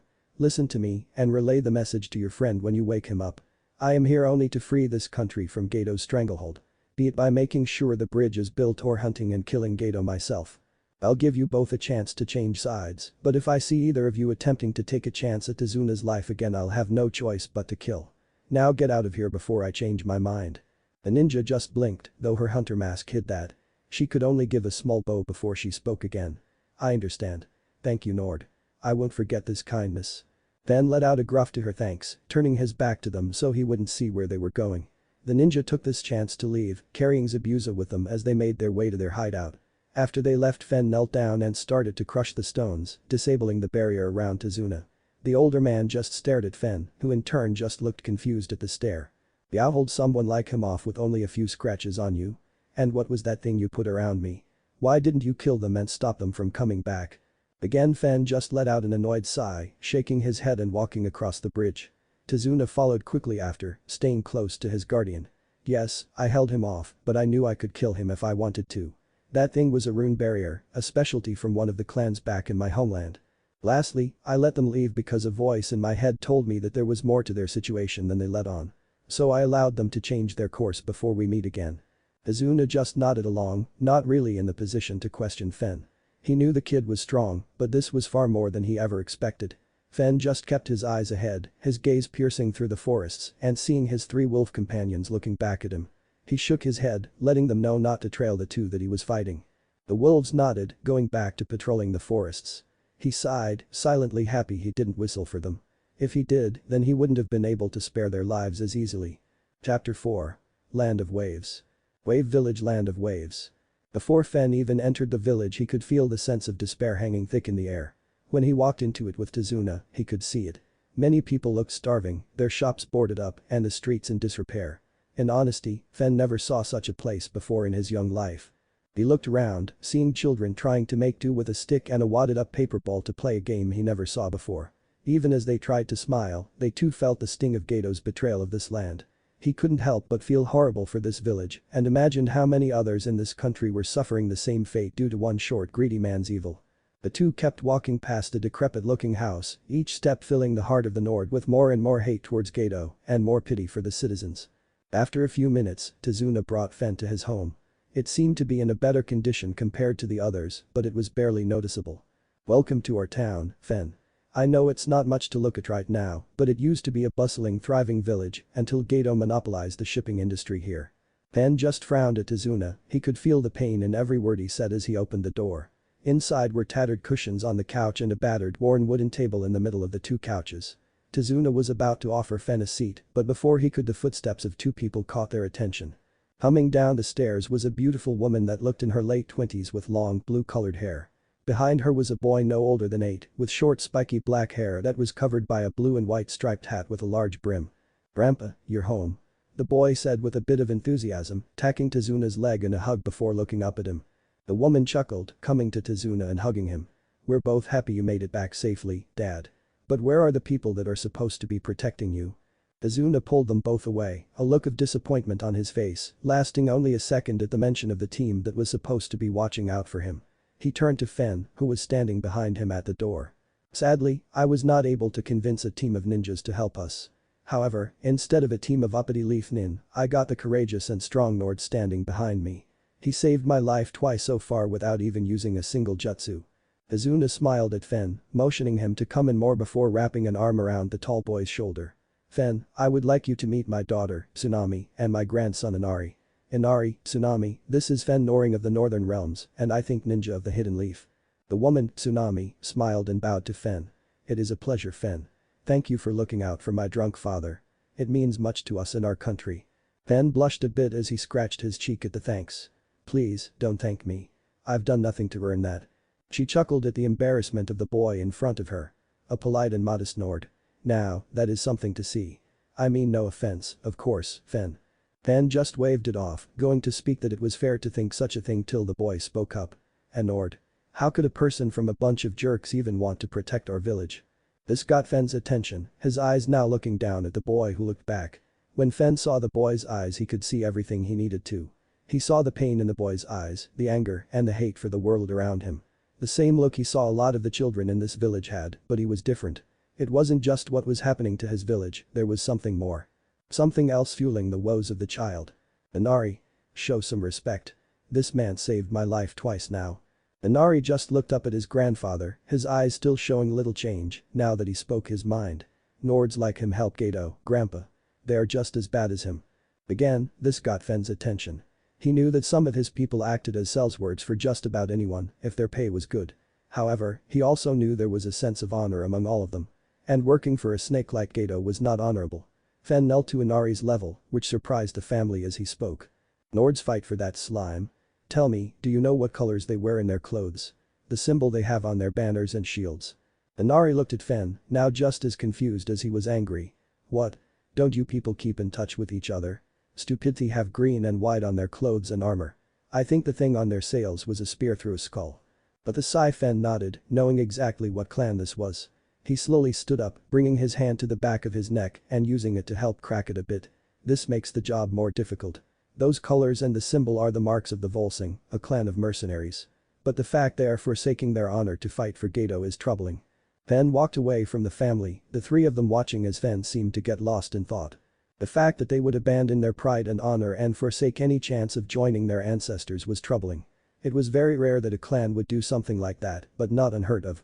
Usually, when a clan does something like that, the others of the homeland would uproot them and slay them for the dishonor they brought on themselves. Perhaps since Ragnarok happened they don't seem to worry about the potential backlash that will come their way, if not eventually. He sighed, rubbing the back of his neck before speaking up again. I can dwell on that, it's a problem I'll deal with when the time comes. For now, I need to get to work on my promise to you, Tazuna. Tazuna blinked, trying to understand why Fen would want him to get to work on the bridge when he just got home. Fen, I know you are eager to see the bridge finished, but I need to rest. I can't work after traveling the entire day. Fen smirked at the old man, shaking his head before he let out a whistle. The whistle was heard, and when Fen opened the door all three of his wolves were waiting. I made a promise to help this country, not just to make sure your bridge is built. I am leaving Skull, Hottie, and Freaky here to watch over you while I get to work on my oath. Wait, what are you going to do? Tsunami asked, not entirely at ease with the fact that 3 10-foot-tall wolves were now coming into her house. She was terrified of what they could do, but when Tazuna chuckled and gave the wolf called Skull a hi and the wolf returned it, she felt a bit more at ease. The Nord took the bow off his back, taking a deep breath with his nose as he tried to locate as much wildlife as he could. The people of this village are starving, there is not enough food for them, and many look like they have never even seen a bow. I am going to hunt. I'll be back by morning with enough meat, vegetables, and fruits to feed the village for at least a day. But what about Zabuza? Tazuna asked, now leaning back against one of the couches as Skull used him as a pillow. Fen just chuckled at the sight before looking to Tazuna and back to the door. The three here could easily rip apart Zabuza with their eyes closed. I would let my life rest in their paws anytime against almost any enemy. I promise you that you can do the same. Just before Fen would walk out the door, the familiar yawn of an orange fox rang out in the house. From Fen's cloak, the head of Kibi popped out, looking around at the new environment before hopping out and sitting on Fen's shoulder. Fen, where are we? Why aren't we back at camp? Fen deadpanned at the question, shaking the amazement of Kibi just now waking up out of his head before talking. We are in the land of waves on a mission. I want you to stay here and help protect this family with your brothers and sister. If anything happens, you know how to contact me. Kibi let out another yawn, nodding her head before jumping down to only be quickly picked up by Tsunami as she squealed at how cute Kibi was. This made the fox smile ear to ear as she let the woman pet and play with her. When Kibi was in Tsunami's hands, he noticed that instead of one tail there were now 2 on the fox. This made him a bit worried, but decided it would be something to talk about with her when he got back home. When he closed the door and went hunting, Inari just huffed as he sat on the other couch away from his family that was cuddling with an animal each. He's stupid, I don't know why he thinks he can fight against Gato and win. Gato can't be stopped, it's impossible. After he whispered the last part, Kibi looked over at him, her ears able to hear everything the boy said. She got out of Tsunami's lap, much to her chagrin, and hopped up onto Inari's lap. I can sense you're hurting, little pup. Fen can sense it too. That's why he is putting more effort into helping your village than I think he originally wanted to. He knows about the pain someone bad can bring to a village. He lost his whole village because of a bad man and his family. Inari looked at the fox a bit confused, looking at its blood-red eyes as they looked back at him. Kibi smiled, circling on his lap before laying down and settling in. Trust me, he never wants to see such pain again. He is going to fight with everything he has to make sure your village is free from the pain." The boy just kept his eyes on the fox before slowly petting her. Kibi let out a soft content purr as he did so. Happy to help the boy as much as she could, she didn't want all the weight on Fen's shoulders. What is your name?" Tazuna asked as he was petting Skoll, his daughter now happily petting Fridi's head as it lay on her lap. Kibi opened her eyes, stopping her purring for a second to talk. "My name is Kibi, one of Fen's companions and closest friend." The wolves let out an annoyed huff at that declaration, looking at the fox with a bit of a glare. Kibi glared back, not afraid of her brothers and sister. "Look at me all you want guys, we both know I'm the only one able to talk to him and be able to ride on his shoulder." The wolves just rolled their eyes at their siblings' antics before going back to their pets. Tsunami chuckled, finding the interaction pretty cute, but now she only had more questions. Though she knew better to ask them without Fen present, it would be rude to ask about him without his permission. The red leaf bar Konohaguk, same time. Hana chuckled as she sipped on her sake, the young girl feeling a bit giddy now that she was out with her friends. She asked them to go out with her tonight since it was the only day in the week the four of them had free and the following day they all had the day off from duty. A perfect chance to relax with some good sake while they listened to whatever amateur performer played their songs on the stage. Across from her sat another woman, Anko Midarashi. She and Hana were in the same class before they graduated from the academy. They kept in close touch the entire time afterward till she went missing for a while. When she was found and brought back home she was worried about her friend and what had happened to her.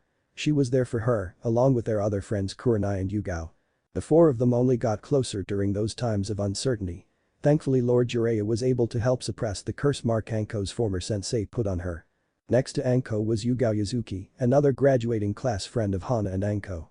Though unlike her friends from her class she ended up taking the path of an Anbu, was rarely had time to see them, but made sure to stay in contact at least with letters when she could. Then sitting next to Hana was Kurenai Yuhi, the Genjutsu mistress of Konoha.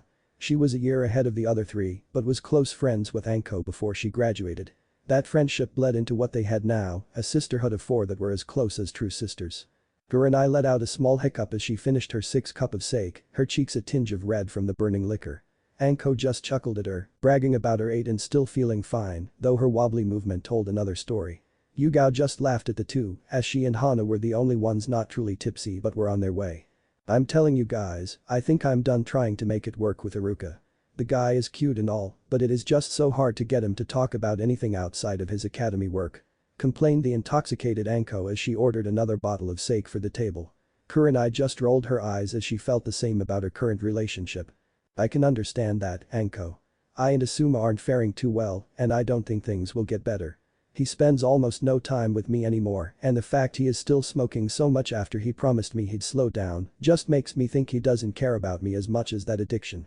The two just giggled at each other and their unfortunate dating situation. Yugao just shrugged as she sipped on her next glass of liquor. "I can't relate. After I and Hate broke it off I haven't been looking for anyone. I am just focusing on my arts and can just do over dating." The table just rolled their eyes at their workaholic friend, making her blush a bit, which in turn made Hana giggle. The three of them looked at her, snickering. "I don't see how you can laugh, Hana, you haven't even kissed a guy let alone dated one." This made Hana blush a deep red, deeper than the red of Kurenai's eyes. "Well, about thought he think I might have found someone I want to try after." That got the attention of the other three, each of them getting uncomfortably close to their friend as they started asking about the boy. What was he like? Did he look good? Where did she find him? All the questions overloaded the brain of the tipsy Inuzuka and shook her head before she answered. "You guys need to promise me you won't judge me once I tell you, okay?" The three nodded, eager to hear about the boy that caught the attention of sweet innocent Hana. She took a deep breath as she started to explain. "Well, his name is Fen Noring, he is a Nord from." "The Nord?" Hana winced at the collective reaction of her friends, covering her sensitive ears as she looked at them. "Yes, and you said you wouldn't judge. Just me finish my story, alright." And with that Hana went over the details of how she met Fen, how he was enacted, and how he was kind and welcoming to her and her mother when they found his camp. She told them about how he offered the meat he got for his wolves to her and Tsum's hounds, and that he offered the little he had left for the three of them to split. She sighed as she finished, looking at the girls who all had smirks on their faces. Of course sweet innocent Hana would have a thing for one of those brutes. Anko chuckled, reaching for the new bottle of sake given to her table. Hana instantly got defensive at that statement. "He is not a brute. He was kind and caring to people he never even met. I can't imagine a single one of us acting the way he did." Kurenai just shrugged her shoulders, looking to her friend as she defended Fen. Maybe he wasn't smart enough to realize that you guys could have killed him. Anko is right, hun, every Nord anyone here has ever encountered has been rather blunt and forwards. Not very bright at all. This got Hana to get red in the face, but not from the booze of embarrassment. She was angry they would openly mock someone they never even met before. She was utterly ashamed of her friends right now. The fact you three think you have the right to judge such a nice man like that makes me sicky. I'm going to go now. She said with a huff, turning to leave, but was stopped by Yugao's hand holding her wrist. Hana looked down, a bit angry, but saw the apologetic looks on their faces. Yugao smiled, pulling Hana back into her seat. We weren't trying to upset you, Hana. We are happy you think you found someone, but it's just Nords have a bad reputation. Plus, aren't they forbidden to be with others from other nations? Hana nodded but looked at Yugao with hope in her eyes. Yes, but Fen's situation is different.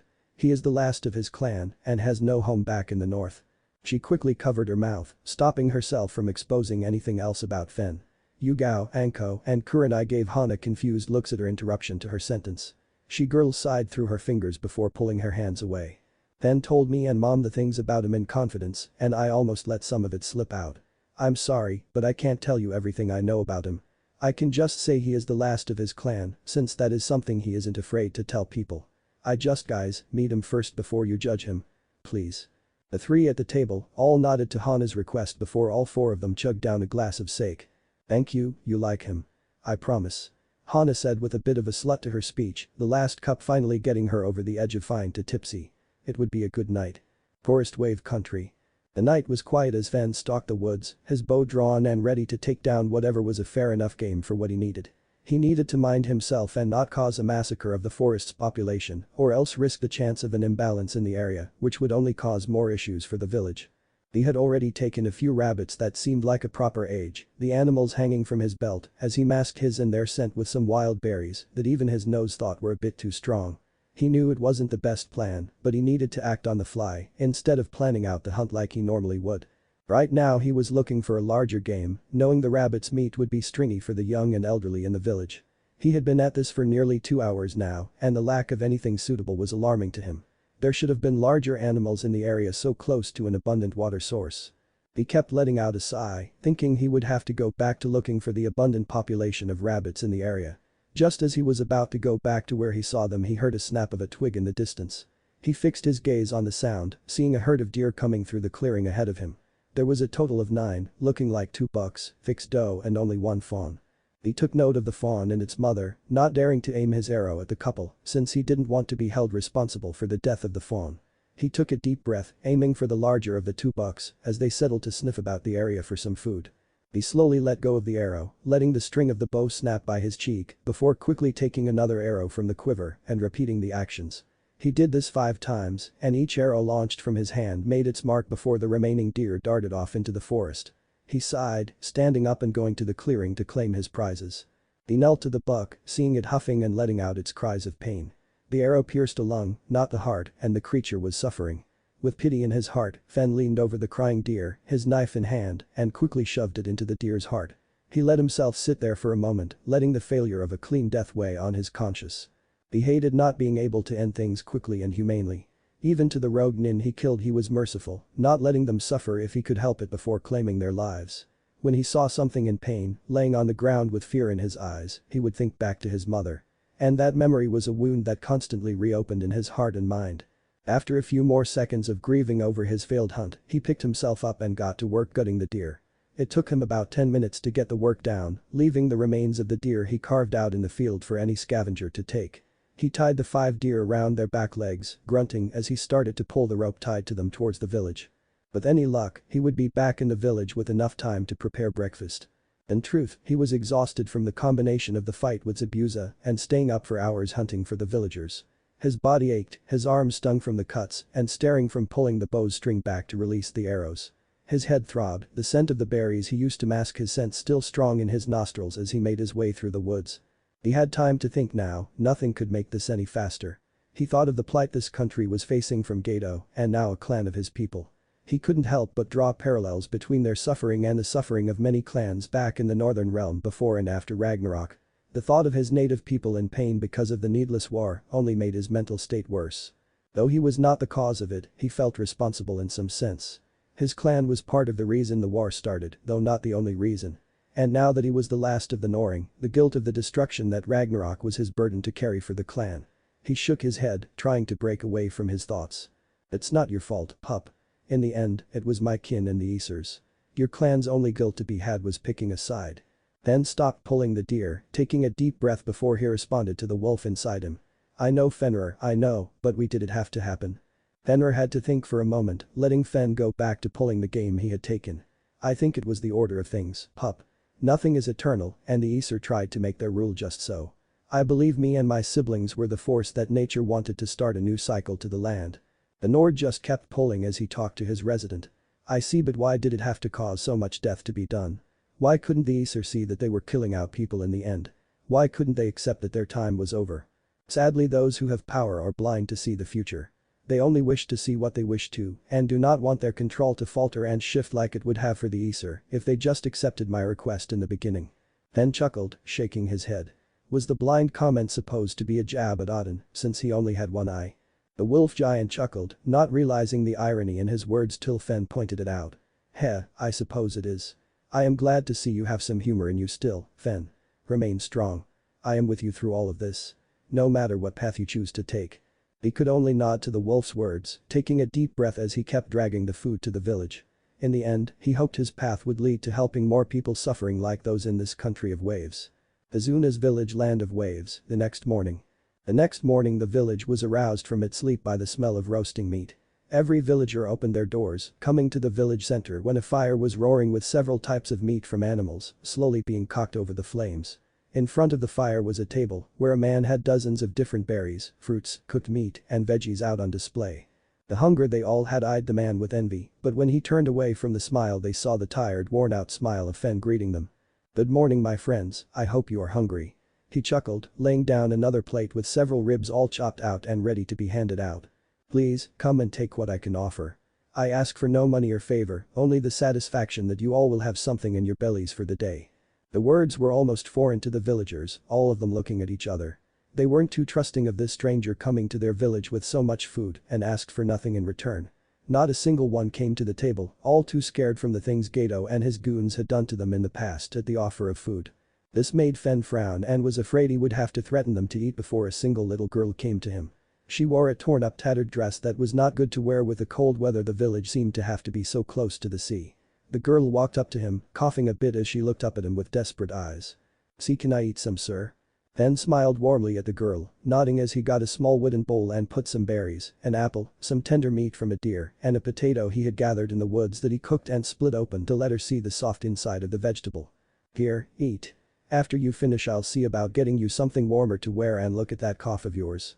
His smile never left his face as the girl took the bowl quickly, as if on instinct to do so. She took a big bite of the apple, a smile coming across her face as she started to dig into the meal. Seeing her do so made the others want some too, and soon a line was made as Fen made a plate for every single man, woman, and child. He was exhausted, they all could see that, but he pushed on.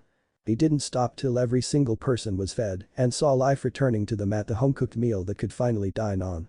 He sighed, sitting down on the ground as he let the exhaustion slowly take over.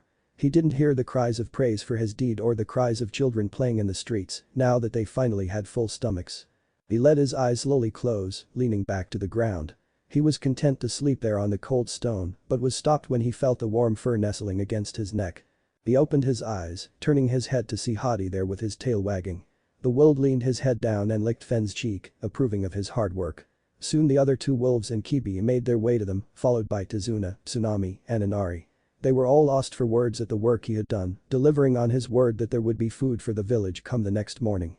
He just smiled, letting himself fall asleep as the wolves surrounded him and gave him warmth in the cold air. Tizuna smirked at the Nord, giving him a nod as he watched him slumber. Tsunami was busy giving Inari a plate of food before she made her way to Fen and Tizuna, smiling down at the boy as he let out little, light snores as he rested. He meant it, didn't he, Dad? He is going to save us. Tizuna looked at his daughter and then at the villagers. For the first time in nearly a year he saw them happy, he saw them smiling. The people were talking and sharing the good fortune that Fen had worked to give them.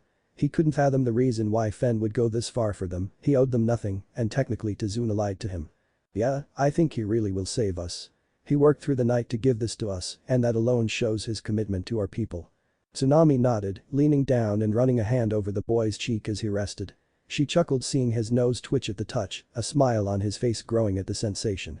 She needed to thank him for this, they all needed to. They owed a new breath of life to the Nord with no ties to their land. Hokage's office, Hokage Tower Kanahagakure, same time. Hiruzen was not looking forward to the headache that was coming to him when he found out that on the same day Team 7 returned from their mission. He didn't know if they failed or succeeded, all he knew was that the guards at the gate reported that Fen was not with them. That alone spelled trouble for the elderly Hokage. The door to his office opened and in came Kakashi, Sakura, and Sasuke.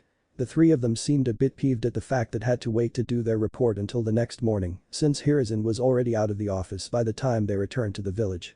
Kakashi walked up to the desk to give his report. Team 7 reporting. After a failed attempt at an ambush from 2 rogue ninjas, we discovered that the issuer of the mission was made on false statements.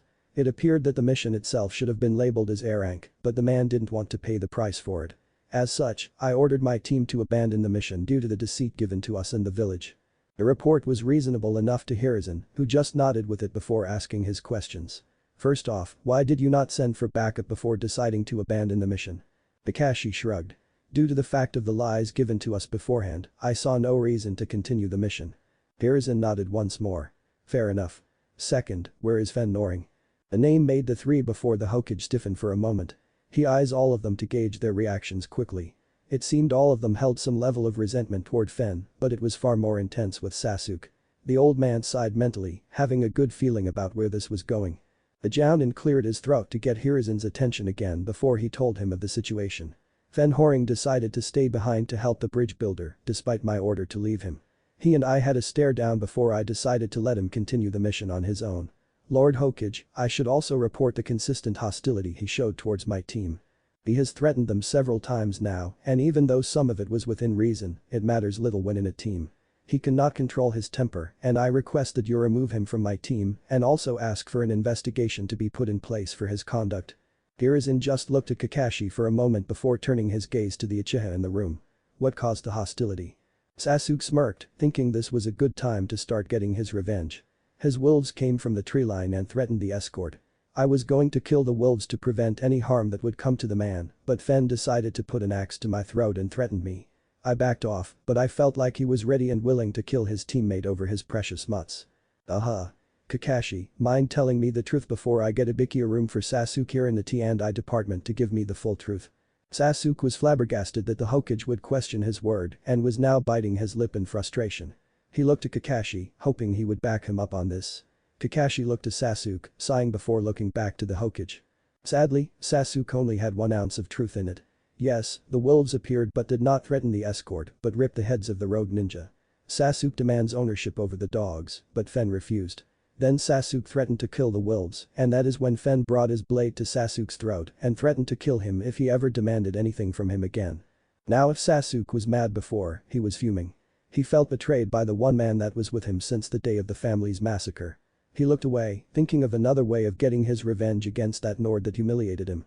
Hiruzen let out another sigh, making a hand gesture to the air. Suddenly 4 Anbu appeared before him, bowing their heads with hands over their chests to await orders. Pat, I wish for you to assemble a team and make sure Fen is returned to us. I do not care what fuss he makes over it, make sure it's done.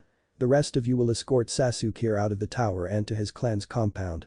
He is now removed from active duty and will not be able to return to duty until the Chunin exams. As you command, Lord Hokage, Kat said before making her way out of the office. She already had a feeling about the people she wanted to take on this mission and figured one of them would be eager to help her little crush. Sasuke was about to yell out in protest but was stopped by Kakashi. Don't you make it worse for yourself. Accept the punishment you were given and settle down your nerves. The Uchiha just glared at his sensei, turning around to be escorted to his home with the remaining 3 Anbu. Kakashi shook his head before turning to Sakura. Go home and rest for the next few days, I will come to you to train you some seeing as I cannot train Sasuke till the exams. Sakura wanted to scream at the Hokage for choosing to side with Fen over her beloved Sasuke, but knew better than to risk the Hokage's wrath. She had to bide her time and tell her mother about what had happened. She was a high-ranking councilwoman, she might be able to do something about this. And for you, Kakashi Haddock. Kakashi turned back to look at the Hokage, seeing the anger in the old man's eyes. If Fen is found dead or fatally wounded due to your little unneeded grudge towards him for putting Sasuke in his place, I will be holding you personally responsible. The fact you would abandon his son is vile, and I hope that you are ready to face Minato when the day comes knowing you may have left his son to die. Kakashi narrowed his good eye as he looked at Hiruzen. That boy is nothing like Minato, and I won't see him as such till I know for a fact everything in that file you showed me is true. The intensity in the air from that declaration was so thick it could be cut with a kunai. Hiruzen just shook his head before he spat out the order to leave. Kakashi did so, leaving Hiruzen to worry about his late successor's child and what he may be involved in. What if beyond godlike Naruto neglected chunin exams, and thanks for watching my video till the end. If you enjoy this content then do consider subscribing to my channel and leave a like if you guys need the next part, comment down, and thanks for watching the video and see you guys in the next video.